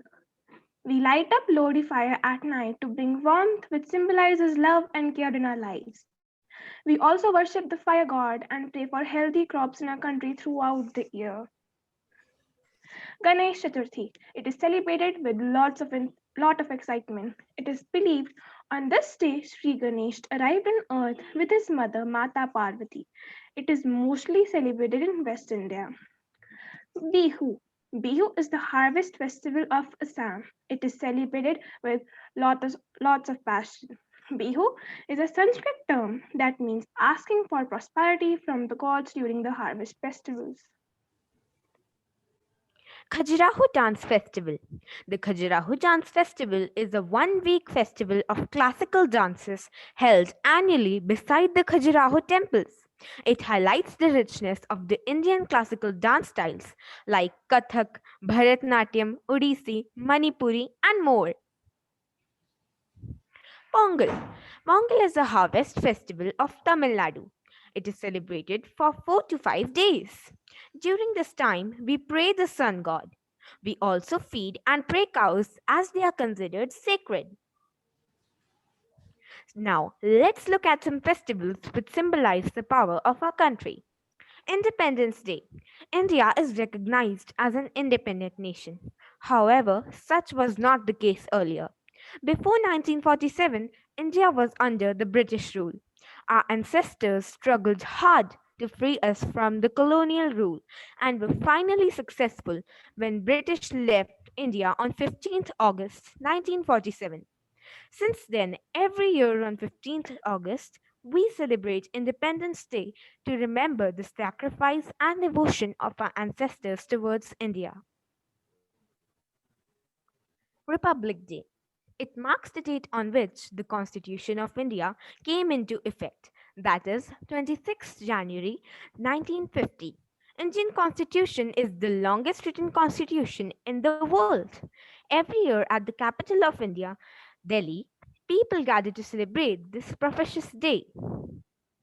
My dear audience, I would like to add over here that a 122-member contingent of Bangladesh Armed Forces participated in Republic Day Parade of India at New Delhi this year. This itself, I feel, is a testimony to the fact that India and Bangladesh stand tall as a symbol for unity, and border is just a state of mind. Keeping in mind the precautions, Republic Day was celebrated in our school, where our respected Madam Principal did the Dhwajarohan of the Indian flag tricolor. Every year in our school, we celebrate Republic Day and Independence Day with full fervor, and this year too, we did not let the tradition down. Please. Gandhi Jayanti. Mohandas Karamchand Gandhi or Mahatma Gandhi is known as the father of India. He was born on October 2, 1869. And to honor his dedication to his nation, every year his birthday is observed as Gandhi Jayanti. So, this was all about the colorful and amusing festivals we celebrate in India. Thank you, everyone. Thank you, my dear students, for this colorful presentation of festivals that make our India an incredible India. Over to the students of Bangladesh for their presentation on festivals. Thank you, ma'am. And I would like to add with Miss Prerana, ma'am, that our country, like India, is also a secular country. And here also people of different religions celebrate their festivals. Like the festivals that you have mentioned, the students have mentioned, the Maghi, Ganesh Chaturthi, Lohri, Bihu, which is called Biju here in Bangladesh, are also celebrated here. Along with that, the Saraswati Puja and others also are celebrated here. And let me tell you an interesting fact. The Durga Puja, which is celebrated all over India, was first celebrated in Bangladesh, called in an ashram, Madhosh Muni's ashram, and it is very near to our school also, as it is in Chittagong district. Durga Puja was first celebrated here in Bangladesh. So as these religious festivals are celebrated along with India and Bangladesh, as these are same, so our student decided they will show some cultural festivals that we celebrate. So I would like to ask the students of class 9, Fabliha Anwar, Mushfiq Khan Fariha, Kishwar Jahan, Huvaisha Suvat, and Humaira bint Saba Salam to come up with your presentation.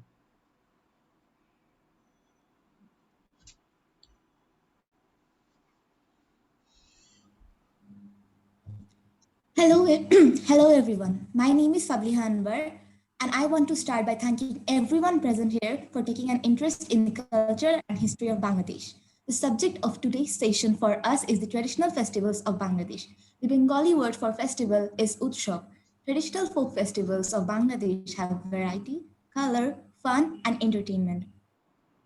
Through these festivals, people get immense joy and have lots of fun. It also ensures the unity and love between them. Bangladesh has a rich and diverse culture. It is the land of festivals. In Bengali, there is a saying, Baro Mashe Taro Parbon, which means there are 13 festivals in 12 months. Those festivals represent the Bengali culture, are an important part of our identities, and help us to stay tied down to our roots. Today, we are going to be mainly focusing on the cultural festivals of Bangladesh, but not the religious ones, and give an essence of the emotions behind these festivals.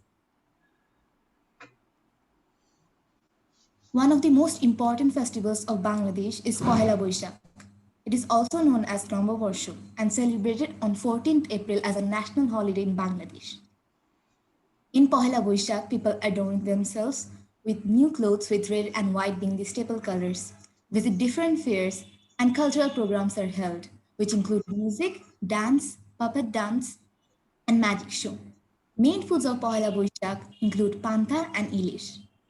People ride the famous Nagardola, play Jabbarer Boli Khela, and Boishakhi songs are sung in Ramna Batumul Dhaka. Thank you very much, everyone, and over to Kishwar.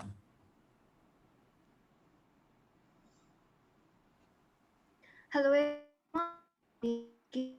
Hope you guys are enjoying this ongoing conference. So today let me give you a brief description about my part, which is the Bosanta Boron. What do we know about Bosanta Boron? Bosanta Boron is actually when we are welcoming the spring with great enthusiasm and forgetting all the past actions and just spending a quality time with our friends and families. That is where the real festival begins. In Boshantabaran, it is actually celebrated in the 13th of February, and we represent it with lots of cultural and different style of uh, of Bangladesh. Now, now if we see the pictures of Boshantabaran, if we go to the next slide, we can see there are lots of ways that Bosanta Boron is celebrated. It is first started by the Dhaka University, and by that, other institutions also started celebrating it. So the women and men, I mean the culture, started in this way by following the tribal dances. There are no festival where you guys won't see the tribal dance. In this day, the women, men, and many other cultural professionals used to present themselves with lots of tribal dances in public stages, and normal people like us, used to enjoy them. Then comes the colors of spring, where we play with them and just show the culture and represent it in a very colorful to make it more colorful. Then obviously there are the flowers of spring which we use to make it garlands, crowns, and bracelets that also represent the tradition, and as well as the color of boshanto boron, that symbolize yellow and orange. And in this way the traditional festival is more colorful and dazzling, and thus we represented. Thank you so much for listening to me. I end my speech here and over to Fariha.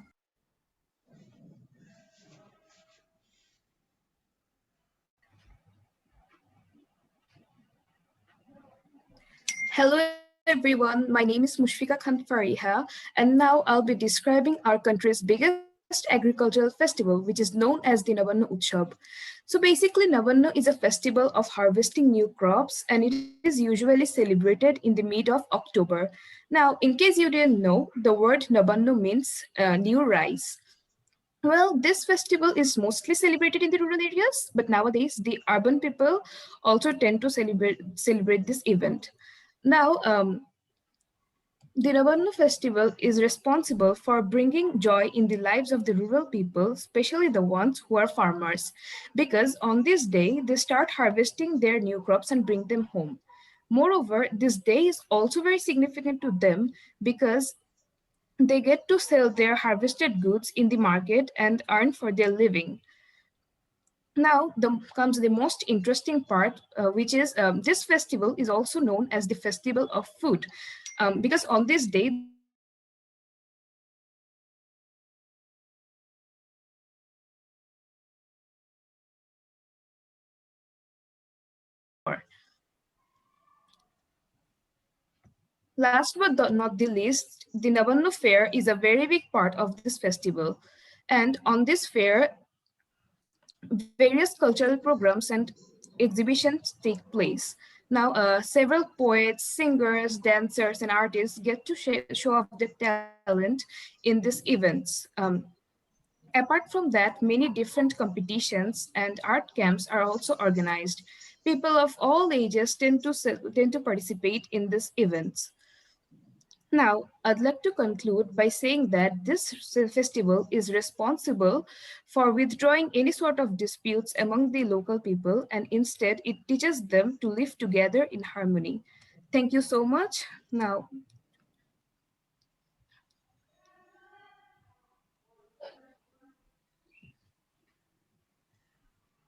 Thank you, students. Thank you, students of Bangladesh team, for giving such a There's more. wonderful. There's more. Okay, There's more. all right. Please. Sorry. All right. So thank you for giving me the opportunity to speak today. So let us now talk about the most anticipated festival, Shakran. Shakran is one of the oldest annual festivals of Bangladesh. It has been celebrating here since the Mughal period. It is celebrated at the very last of the Posh Mash, basically known as the ninth month of the Bengali calendar. It is famous and a very favorite event of the Bengalis. The first phase of this festival begins with fireworks. When the night falls, fireworks brighten up the whole sky and enlighten the whole festive season. On this very day, people showcase their talents and fills the whole atmosphere with anticipation and excitement. The flame eaters also perform stunts with manipulating fire. When the dusk descends, thousands of residents clamber to their rooftops and release hundreds of paper lanterns. Many cultural programs are also arranged, which are a part of the celebration. The main excitement of this festival somehow hides inside the kite fighting competitions, also known as Ghuri Utshab in Bangla. The total idea of celebrating Shakran is totally incomplete without participating or arranging in kite fighting competitions. People gather on their rooftops with kites in a multitude of colors, shapes, and designs. Shakran in total, we can say, is a festival that symbolizes unity, friendship, and happiness. People from all around the country come and celebrate this festival together. Actually, not people from only the country, but people from the foreign land also come and celebrate this festival together, especially in the old Dhaka, where this festival is celebrated in a very grand manner.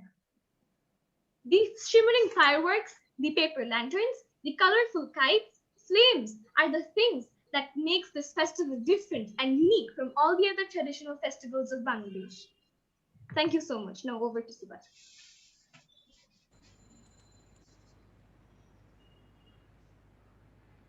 I offer my gratitude to everyone present for listening to us all through this way. I'm Hubaisha Subat and I'm going to be briefing about the last festival of our presentation, Boishabi. Boishabi is the grandest carnival of all the tribes residing in the Chittagong hill tracts of Bangladesh. It is celebrated on the 12th of April and the celebrations last for a total of 3 days. The Boishabi festival is all about bidding farewell to the past year and celebrating the new one with various colorful programs. On the first day of the festival, people float flowers on rivers and springs. They bathe to clean themselves and seek divine blessings for their peace and prosperity. Many take part in various fun traditional events such as the boy meet girl competition for the marmas. This is an amazing water game where Marma boys and girls splash water at each other as they believe this water is what cleans all their sufferings and agonies from the previous year. In addition, the young children of the region bathe their elders with freshly drawn water from the rivers and then they start the water festival, Jol Keli. Jol Keli is a very fun festival where people splash water at each other and enjoy the day. Water is the symbol of purity, so every youth symbolically clean each other by splashing fresh water on one another. On the second day, people get busy in choosing traditional attires, decorating their homes, and preparing foods and sweets. Some of these foods may include pachon, dharosh khola, khurbo boda khola, and a lot more. These foods are generally served in bamboo pipes and tree leaves. Keep in mind that all foods served during Boishabi are strictly vegetarian.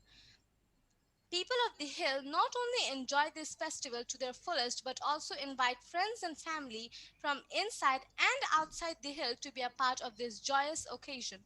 With that being said, I, Hubaisha Subat, on behalf of Fabliha Anbar, Humaira Salam, Mushfika Fariha, and Kishwar Jahan Khan, thank you for listening to us with your patience. We did our very best to introduce you all to some of the many traditional festivals of our country and give you a taste of our culture. Thank you very much.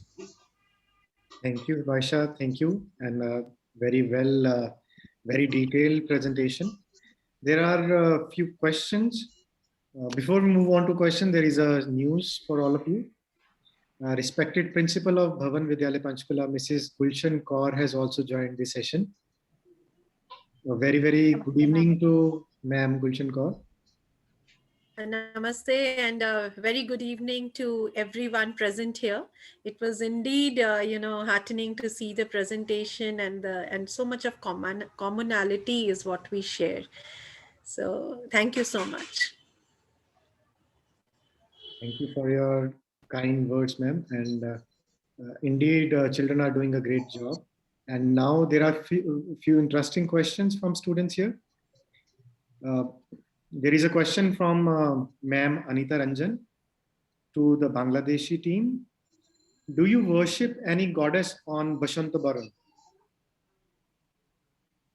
Actually, the Muslim people overall don't worship them, but there are Barmas and Chakmas of the hills and tracts of Chittagong who worship the river, who worship the river's water actually to clean up all their sufferings. They believe they can lead another whole life, and the river can give them a lot of opportunity. Thank you, Baisha. I hope, Ma'am Anita, your question is answered. Do you want anything to be added to this question?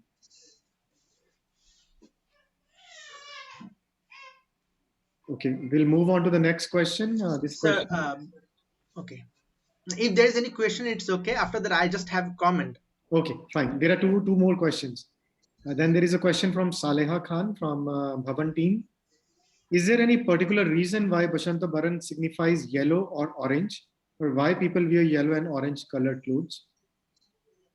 This is a question to the team who just presented on Bangladesh's festival. The yellow and orange color symbolizes this festival, and that's why we wore those type of color.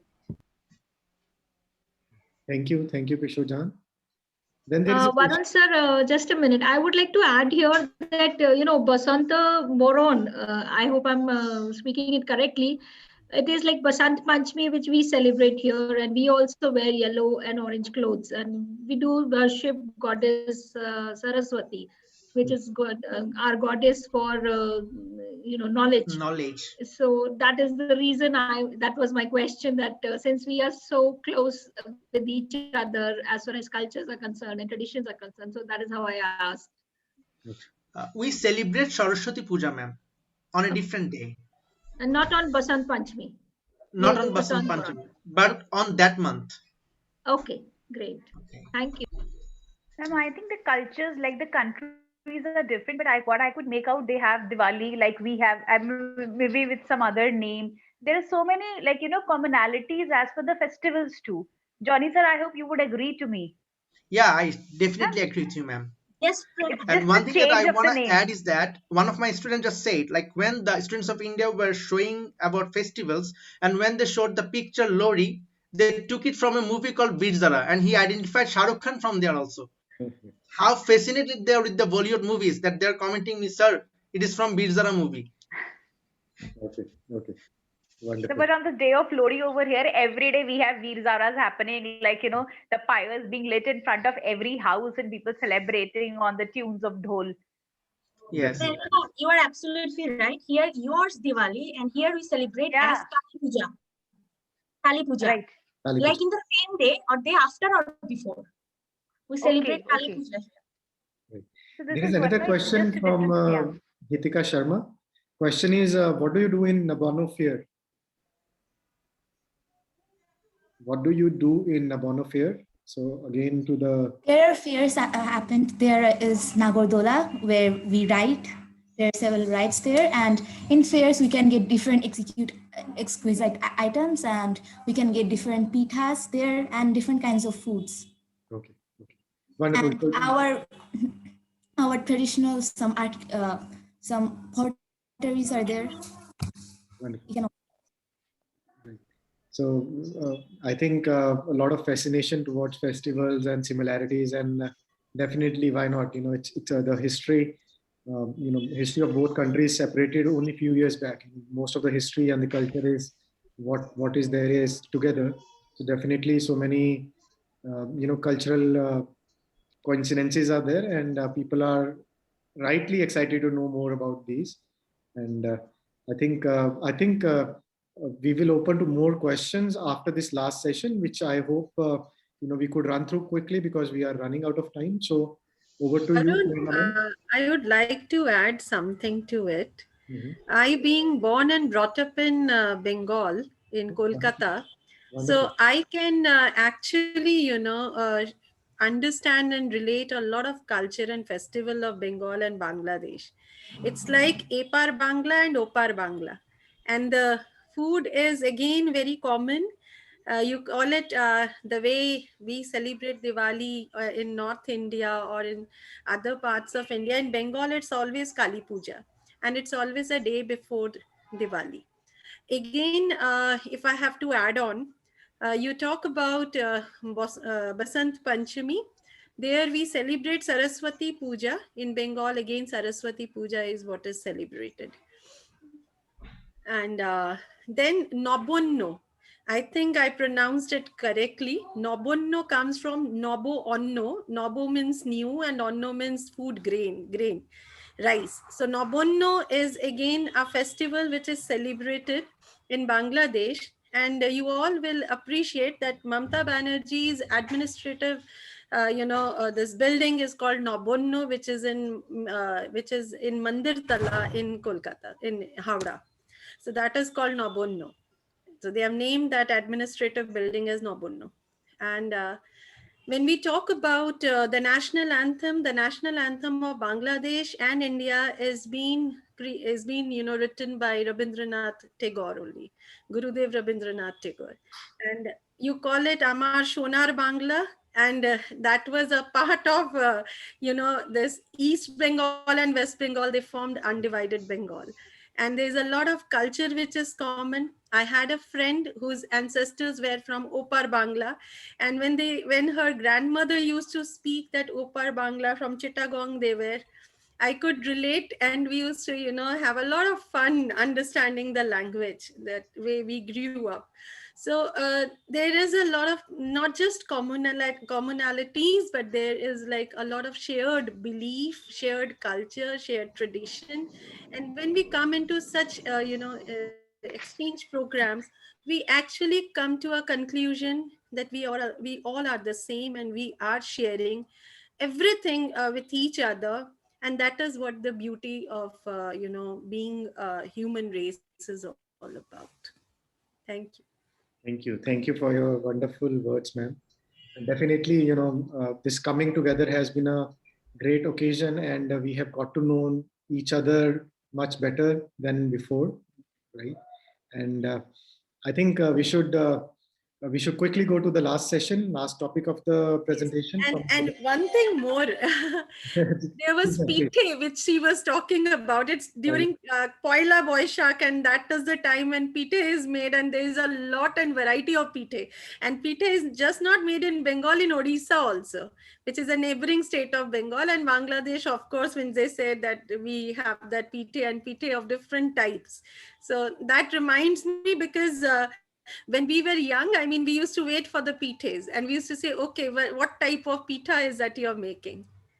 So that was, I mean, when we were talking, it really excited. Okay. So thank you so much. Thank you, ma'am. Thank you. Over to you, Prerna ma'am, Yeah, with the sir, last as it word. is believed that nothing brings together people like a good food, which I'm very sure is again a common factor over here. So now I would like to invite my little chefs, Archie and Om, who will show us how rich and multifarious cuisines are spread across our country. Over to you, students. Sure, Prerna ma'am. Thank you. Namaste everyone. My name is Om Sharma. And my name is Darshia Garg. Today, we have an awesome depiction of the diverse Indian cuisines. India is a very large country with a lot of diversity. Every state of India has its own unique and sumptuous cuisine. Every Indian state has a thali, which shows off the traditional food of that state. Am I right, Om? Yes, Arshia, you are indeed right. Now, let's experience the awesomeness of Indian flavors. Let us know about the northern cuisine. Food in North India is influenced heavily by Central Asian trends. The cuisine of North Hilly region revolves around rice, meat, and saag. However, the northern plain region is fond of chapati. A glimpse to the various specialities of North Indian region are Vazwa and Kahwa from Jammu and Kashmir, Pede from Uttar Pradesh, and Litti Choka from Bihar.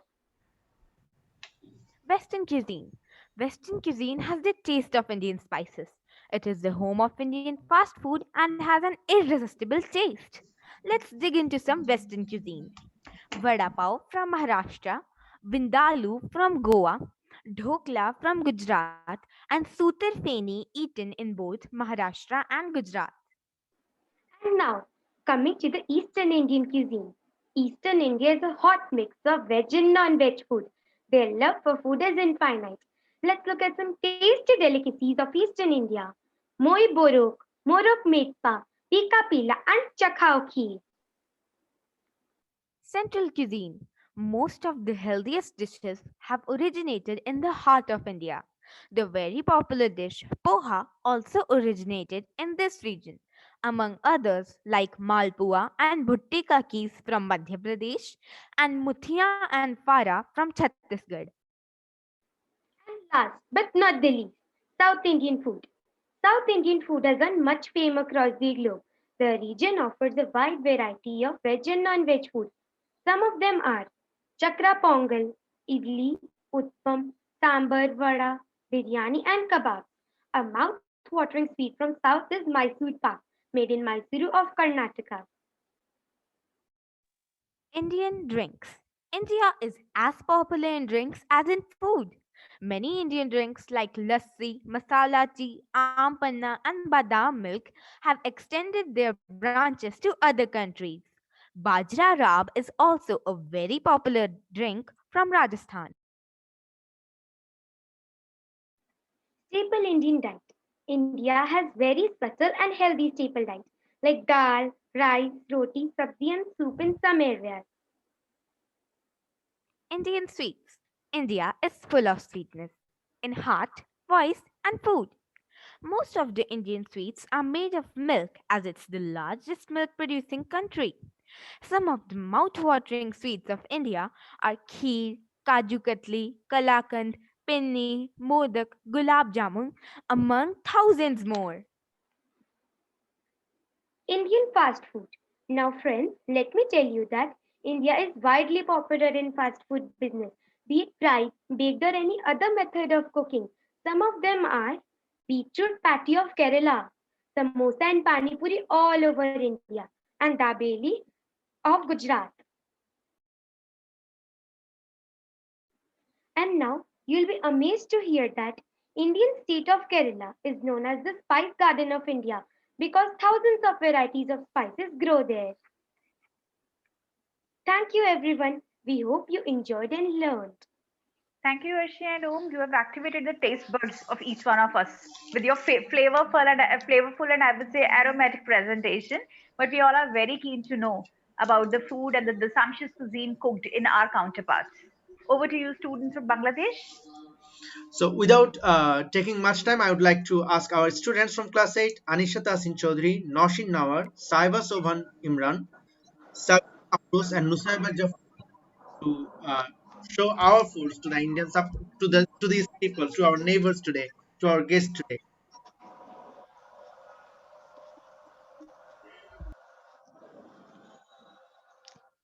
Good evening, everyone. My name is Sabira Firoz, and today we are going to present you on the topic traditional Bangladeshi cuisines. At first, let's give a brief intro on traditional Bangladeshi cuisines. Bangladesh is a riverine country. Bangladesh is a riverine country, and the long stretching paddy fields are in abundance. Saying the Masha Bhat Bengal stands to fish and rice are our staples. The food of Bangladesh is not only tasty but also healthy. The plethora of the delicacies, the geography, age-old literature, festivities, and the everyday menu, they all combine together to create an extraordinary, rich, diverse, tasty, and healthy food, which is Bangladeshi cuisine. Let's move on to the rice at first. Rice are the staple of Bangladesh. Here we have four rices, which are brown rice, black rice, bhuna khichuri, and panta bhat. Black rice is black in color and is mainly found in Khulna, which is famous for other rices too, but the black rice is the best among them. On the other hand, we also have brown rice, which is a bit brownish in color, but it has a mild, nutty flavor which the local people loves. Bengalis have a soft corner for this dish, which is bhuna khichuri. The aromas of rice, dal flavored with ghee is interesting introvert, which the Bengali people loves. Next comes our panta bhat.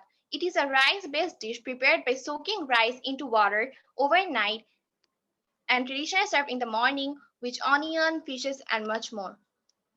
Fishes. Fishes are what makes a Bengali complete.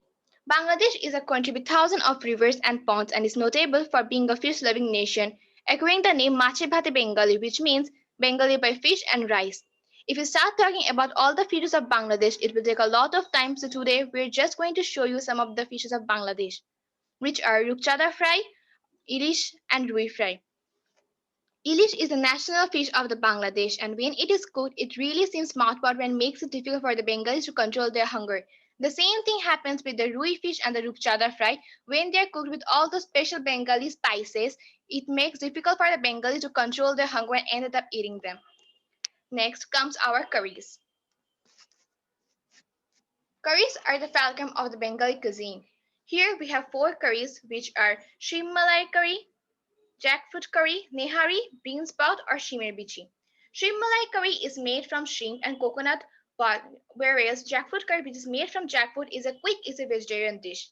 Nehari and bean sprouts are both considered to be a bit spicy but taste great and appetizing. We also have more curries, which are chui mangsho or chui meat,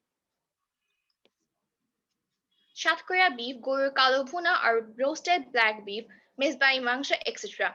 Chui Mangsha is made from hot spices and chewy. Shatkoya beef, which is a Bangladeshi dish, is made from hot spices. Hot is a recipe of spiced beef balanced with the sour flavor of the Shatkoya beef. Moreover, the Mezbani Mangsha and the Kalo Bhuna are also incredible. Thank you everyone. Over to my team member, Saiba Subhan. Hello everyone, I am Sarba Subhan from grade 8 and now I'll be talking about one of the most unique foods of the Bangladeshi cuisine. As said on the screen, what more do we need when we have bhartas? Bharta is a lightly fried mixture of mashed vegetables. Bhartas are consumed as side dishes and they are the legacy of the Bangladeshi cuisine. Few examples include the kalajira bharta, which is black cumin paste. We have begun bharta, which is mashed eggplant. We have shim bharta, which is mashed beans. We have aloo bharta, which is mashed potatoes. We have shutki bharta, which is dried fish paste, and dalar bharta, that is pulses paste. All of these bhartas are widely consumed in Bangladesh and loved by the local people. We have some more examples, which is tomato bharta. We have dried fish paste. We have kathal bichi bharta, which is jackfruit seeds paste. As jackfruit is our national fruit, we find we find all of the ways to enjoy it the most as we can. We have mishti kumra bharta, which is pumpkin paste. We also have maj bharta, which is fish paste. We have morich pyaj bharta, which is mashed onion chili. We also have dal bharta, which is pulses paste. Now we are going to talk about shak. The real fun of Bengali food is in its mouth-watering shaks. Now, what is shak? Shak is the leaves and stems of vegetables, usually ate as a savory side dish. Our cuisine feels incomplete without shak. there are a lot of shags, but a few local varieties are pat shak, lal shak, kochu shak, pui shak, and palong shak. Among all of the shaks, lal shak is the most unique as it is red in color and it is also highly nutritious for the human body. Now we're going to talk about achar. Achar is always there to add some more fun to our food. Bangladeshi cuisine loses its magic without achar. Some of the examples include amlaki achar, which is amulke pickle. We have bore achar, which is plum pickle. We have chaltar achar, and we also have jolpai achar, which is olive pickle. Jolpai achar is usually made with olive, and it's popular among Bengalis. Amlaki achar, chalta achar, and bore achar are also equally scrumptious and renowned. We have some more examples, which is hawk plum achar. We have boroi achar, and we also have moich achar, tetul achar. This achar is usually consumed as side dishes to complement our delicious varieties of rices. Now we are going to talk about the old Dhaka iftar. So we are going to talk about shutki. Shutki is dried fish and we eat it in many varieties. Two of the most famous ones are dried fish masala and loita shutki bharta. Loita shutki bharta is known as dried Bombay duck in English. And this are made by mashing the shutkis, adding some spices to increase the taste, and later eaten with rice and other condiments. Now we are going to talk about iftar, the Chowk Bazaar iftar. Iftar is a time for blessings, and we share it in the Old Dhaka iftar circle. The circle happens in Chowk Bazaar of Old Dhaka. Chowk Bazaar was one of the most famous business and social meeting centers of Dhaka in the Mughal period. During Ramadan, Chowk Bazaar is famous for its iftar items, which include the Mughal cuisines and other Bangladeshi traditional items. Almost 500 different types of iftars are prepared for the holy Ramadan, and this continuous cycle of buying and selling food and having iftar is indeed very beautiful. One of the most famous dishes is the Dhakai Bakor Khani. It is usually had with different types of sweets and other savory foods to complement its taste. And now my friend Noshin will explain more about other foods of the Bangladeshi cuisine. Thank you. Good evening, everyone. I'm Noshin Nawaz Chaudhry. I'll be talking about street foods now. Street food plays a very fun and important role in the Bangladeshi food. Bangladeshi street food gives the Bangladeshi cuisine a special touch. The most popular among them are fuchka, chotpoti, and jhalmuri. You have to have fuchka, chotpoti, jhalmuri if you ever visit Bangladesh. However, there are seasonal street foods such as batasha, murali, and khasta gaja, which are found widespread during occasions such as Pohela Boishakh. Next comes the desserts. Sweet tooth Bengalis make sure to never skip the desserts. One variant of desserts is pitha.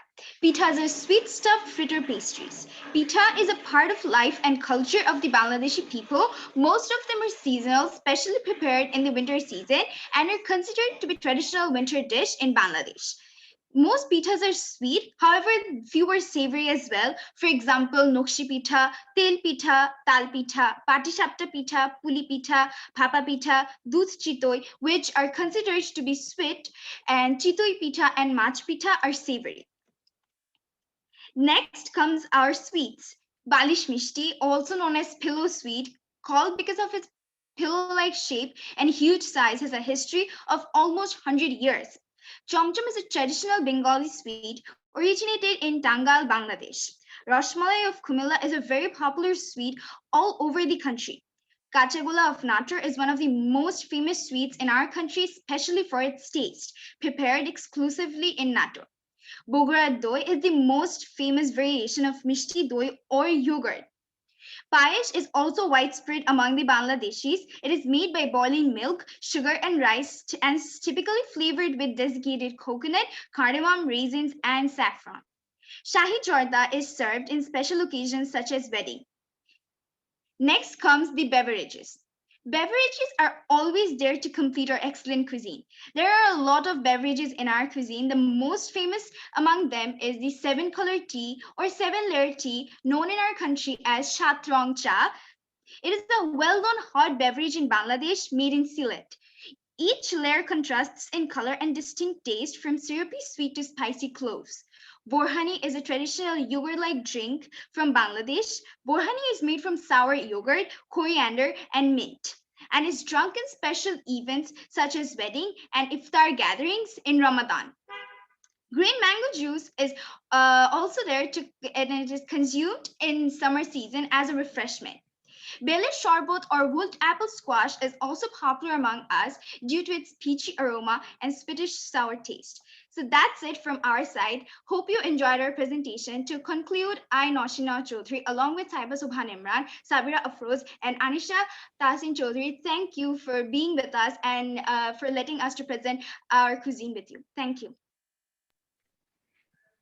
Thank you, team. It was, I think, as Prerna ma'am has rightly said, a mouth-watering presentation. And I'm little Definitely, sad. sir, it was. I'm little sad. I missed on this Shatrangi Cha. I have been to Sylhet a couple of times, and I haven't got the chance to have that. It's really looks really mouth-watering. But anyhow, definitely I'll have it on my next trip. So it was a wonderful session. There are a few questions for this session. There is a question that Arshia Garg asks, which is the most commonly eaten sweet in Bangladesh? The most commonly eaten sweet in Bangladesh can be payesh because it's served at most places.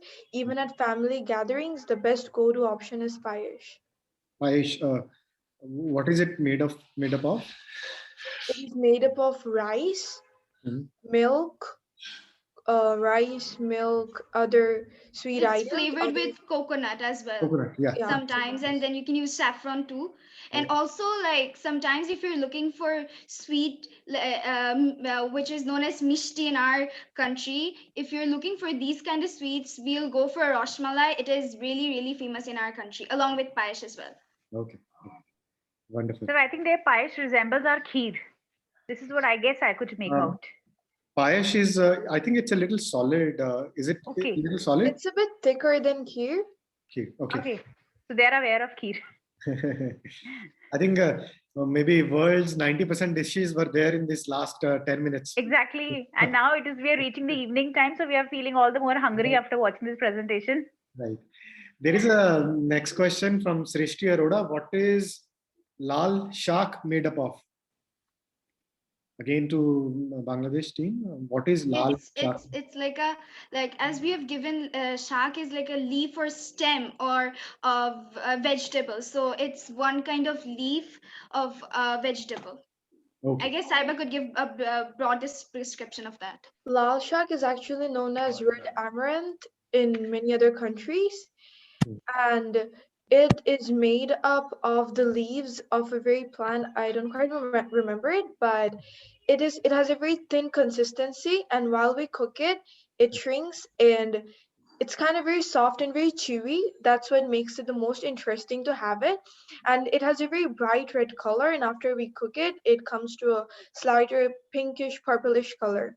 And that's what makes it most attractive and tasty. Okay. There is another question from Nave Goyal. How is pat shak prepared? Pat shak. Is it something similar to lal shak?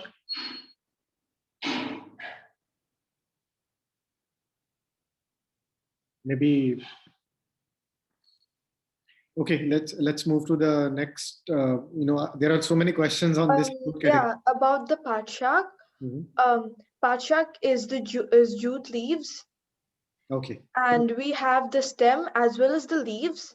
And at first we boil them and then we cook them at a steamy pace. Okay. What is mak pitha made? Is mak pitha made of fish? Okay, so yeah, people are sometimes confused with if mach pita is made from fish. As far I've said that, no, they do have like the topping of it, the fritter. The fritter has the shape of a fish, but inside that we usually fill it with chicken. It's a savory. I've already said it. It's savory. We usually fill it with chicken. It has the shape of a fish. Okay. Then there was a question earlier in the session when one of the presentation was also mentioning. There was a question regarding food. there was a dish which was told that it is made in bamboo, but there is a question that if we are burning bamboo, bamboo should burn. But how a dish is being made with bamboo? Food was being cooked in bamboo. Well, to answer this, I think Om has asked this question. I think Om, when we want to flavor a dish, we want to cook a dish within some kind of leaves or some kind of wood, maybe even bamboo. We don't burn it. We give it heat with a little bit distance between the direct heat, so that only heat reaches that, and you don't get the full flame into either the leaves or the wood which is being used to cook. And I think we do it on a chula or something so that the outer thing doesn't get burnt and the inner material gets cooked in a beautiful sumptuous dish. Here itself, they had mentioned that they roast it on, or they, kind of steam it on the charcoal. Right, so something like how we do bhuttas. Bhutte ko jaise bhoonte hain, us tarah se right, same right. way, I think. Definitely, the same way. Right. Yeah. And now I think this question is to the Indian side. A lot of questions from the other side. Is litti chokha a vegetable based or a meat based dish? No, litti chokha is fully vegetarian. The litti and chokha is different things. The litti is like a puri, but it's quite hard and not easy to bite out. And the chokha is the vegetable. It's not meat based. It's vegetarian only. So litti is a small wheat flour dough ball stuffed with black gram powder, also called sattu in India, and then it is roasted in coal and dipped into pure desi ghee. Okay. And while chokha is a blend of roasted eggplant, potatoes, tomatoes, onions, and a lot of spices. Okay. I hope the question is answered. Then this is the last question that we are going to take regarding food. What is the origin of Vindaloo? Vindaloo originally is the Vindaloo is originated in Goa, but it has the ghost pepper spice in it, which is originated in Assam. It's grown only in Assam and nowhere else in the world. So actually, if you want to say the spice of it or the flavor of it originated in Assam, but the dish itself, it's a goat. It's a roasted goat with a lot of spices in a curry. So it is also made in USA nowadays, and the pepper is exported there too. Wonderful. So thank you, students. Thank you for this wonderful session. I think nothing could have brought us closer, and other than the actual travel, of course, we all will love to meet each other. But I think this is next best thing to the actual travel that we have done here. And definitely this is just a beginning, and all of us will be staying connected, and definitely world is getting more and more connected as we move on, and the world that you are gonna live and grow up in is going to be much connected than the world that we have grown into. So I would request now that we move on to the concluding section.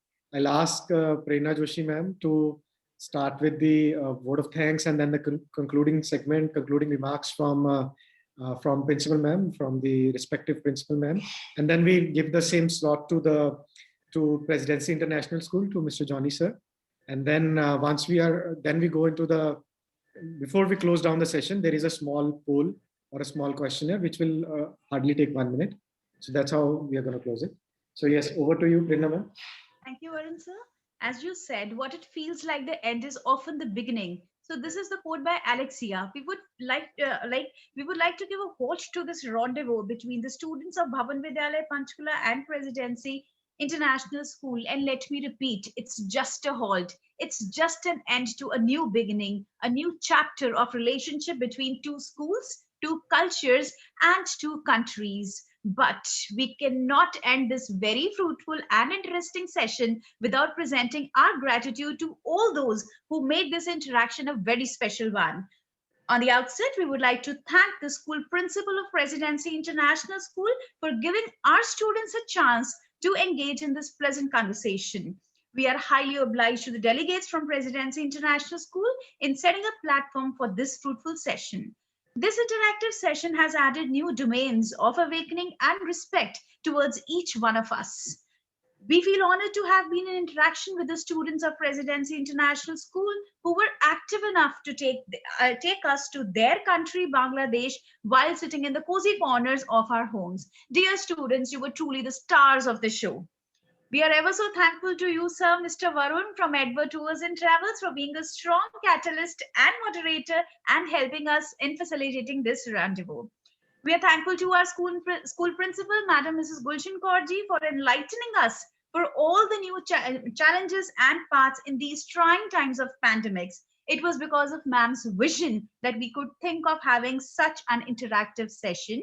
We are also thankful to the school's vice principal, ma'am Mrs. Sonia Pabi. We are thankful to the catalyst of the show, ma'am Mrs. Anita Ranjan, Mrs. Sonia Arora, and Mrs. Kushal Bhardwaj for lending their constant support and much needed guidance 24 by 7. And last but definitely not the least, our young Bhavanites for giving an accelerator to this journey of the young minds with their creative and enthusiastic participation. Could I now request our worthy Madam Principal to enlighten us all with her concluding remarks of appreciation? Thank you, Prerna. It had been indeed a pleasure, listening to the children, looking into their presentation. For me, it was just like, I should say, a journey back to my childhood, because Bangladesh and West Bengal share a lot of commonalities, as I've been always telling. And the type of food, what they brought in towards the end, I was trying to, I was always craving for Bengali food, and now they have made me crave it further, because they were talking about pite, they were talking about fuchka, even the vocabulary is the same. They were talking about, all those payesh. Now, payesh and kheer is one and the same, with just a variance in consistency. So it's nothing different. Payesh is again made in Bengal, it's made in Bangladesh also. The consistency is what matters, and they use gur in payas instead of just sugar. And kheer is again, a variant.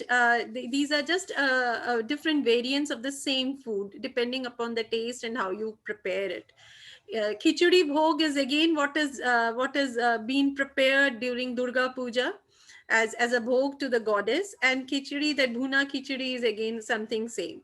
Even if you look into the vegetables, they are very common. Lal saag, pui saag, these are all found in Bengal, and they are the staple they actually make a staple component of the vegetarian diet of the people of Bengal. Since there is a lot of common, culture, shared beliefs, shared traditions, it's nothing that we feel that we are different from each other. Rather, through this virtual, interactive exchange programs, we are coming closer to each other and understanding what are the common beliefs that we each one of us do have. If you look into the value system, you will find that we all have a shared value system also. So we belong to the Indian subcontinent. There are many things which are common in all of us. Last time we had an interaction with a school in Nepal. There was a lot of, common features, and again shared culture and beliefs, as far as Bihar and, the Nepal, a portion of Nepal had. Coming to Bangladesh, there is again there is again a shared belief between Bengal and Bangladesh. You will find everywhere. Where if you'll take a school in Pakistan, I'm sure you'll find a lot of shared, sort of tradition, culture, and belief, as far as Punjab and Pakistan is concerned. So actually, the crux of this note is that we all share common ancestors. That is what I can say. And if you will look into in a wider perspective, when you'll go beyond the Indian subcontinent, you will find some strong characteristics and features which are common in Asian community. You go beyond, and then you will find that you are having certain chain of global values which are again common between you and the other parts of the world. So our in India, what we call Vasudhaiva Kutumbakam is actually reinforcing this very concept. So these virtual exchange programs are bringing us together. They are unfolding us before us the beauty of, loving the human race, that we all are one, and we all want a good and a beautiful and a peaceful world where everybody can grow, everybody have a voice, and everybody has to march forward. So with this, I thank Varun. Varun, you have been really, you have pushed us a lot, and you have been able to help us interact with different schools across the country. I mean, beyond the country even. And I'm so thankful to the principal of the I think Presidency International School, if I'm not wrong, for supporting us in this particular I'll just add here, Mr. Muhammad Jashimuddin, the Vice Principal of Middle School Presidency International, he's here. And he's the one I spoke to the first time when this session was supposed to be done. And he gave a lot of support and a lot of energy to the whole session. No, I'm very thankful to him. I think these virtual exchange programs are a beautiful concept. They bring people closer. They make us, cherish what we have in common and what differences we have. We respect them. It brings in that, that spirit of tolerance, that spirit of, that spirit of respecting diversity. So these type of programs, I think we should thank pandemic in a way that it has made us think innovatively, differently, and has brought all of us closer. The globe has shrunk. So thank you very much. Thank you, everyone. Thank you, ma'am, for your wonderful speech. And as I can say, this is not the ending of the session, but it's actually a beginning to a new journey. And I would also love to thank our Vice Principal, Sir, Mohammed Joshimuddin, sir, for his wholehearted support and the support that we got from the coordinator, ma'am, Miss Salma, and from Miss Polomi Chaudhary, Mr. Shariar, sir, Miss Tasneem, ma'am, and Miss Taskia Sharmin, ma'am. Now, I would like to request our Honorable Vice Principal, sir, to give a concluding remarks to this session. Okay, good evening to all of you, both faculties from Bhavan Vidyalaya and Presidency International School, and my dear children from both the schools, both Bhavan Vidyalaya and Presidency International School. It's wonderful. I would like to say a big thank you, first of all, to the children, because you gave a lot of time, and also you stood this stand of the time for last almost 2.5 hours you were there. How for adults to hold passions, but you children, you are still here even after 2 hours and 15 minutes. It's wonderful to see. So you definitely stood, passed the test of time. And I would like to convey my gratitudes to faculty members of both the schools, and a big thank you for preparing the students and creating this wonderful opportunity of this exchange and talks that will create a wonderful, smooth journey for them for in future. Because in future, as Madam Gulshan Kaur mentioned, that these people, the world has become so small, and these people from both the parts of this world, they will be working together, maybe in future journey, maybe they will meet each other at the university at a global level, and maybe they will be working someday in Google together. So maybe they will be studying in Ivy League together or Russell Group universities. So these wonderful opportunities is created by both the schools, and of course, Mr. Varun Jindal was there as catalyst to create this opportunity. So I extend my thanks to Mr. Varun Jindal. But lastly, I would like to ask students from both the schools that imagine how much time your teachers are giving for your future and creating these opportunities for your future journey, and also to make you confident, and not only for just studying and doing these presentations, but also at every step of your future, from facing this interview, at the university before you go to the university, and doing your presentations for the different courses at the university. That's what you're learning at so young age from the schools. That's wonderful for you.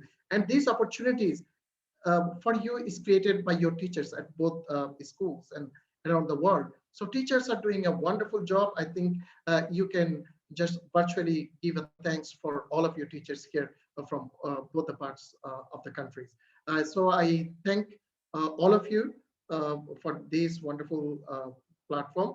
I hope it's just the beginning and it will continue in future. Thank you very much. Thank you, sir. Thank you for such a nice conclusion.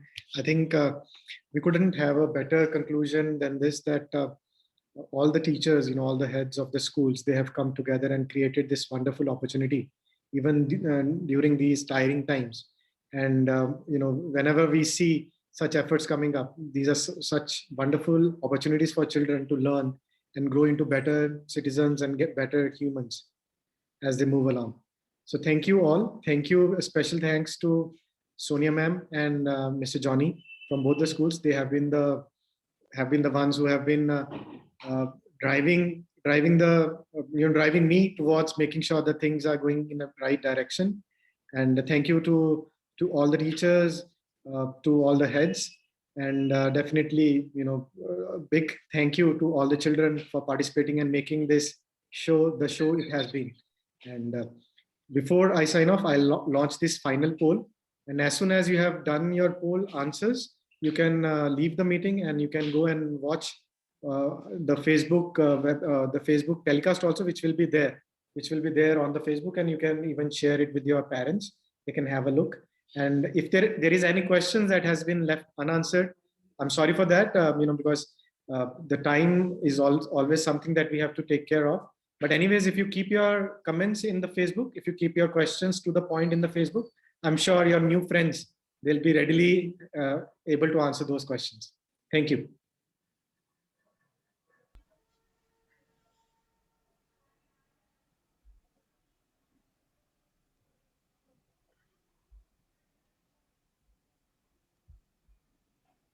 So there are 4 questions, sorry. You can answer 4 questions, and those who have answered these 4 questions, they can exit the meeting.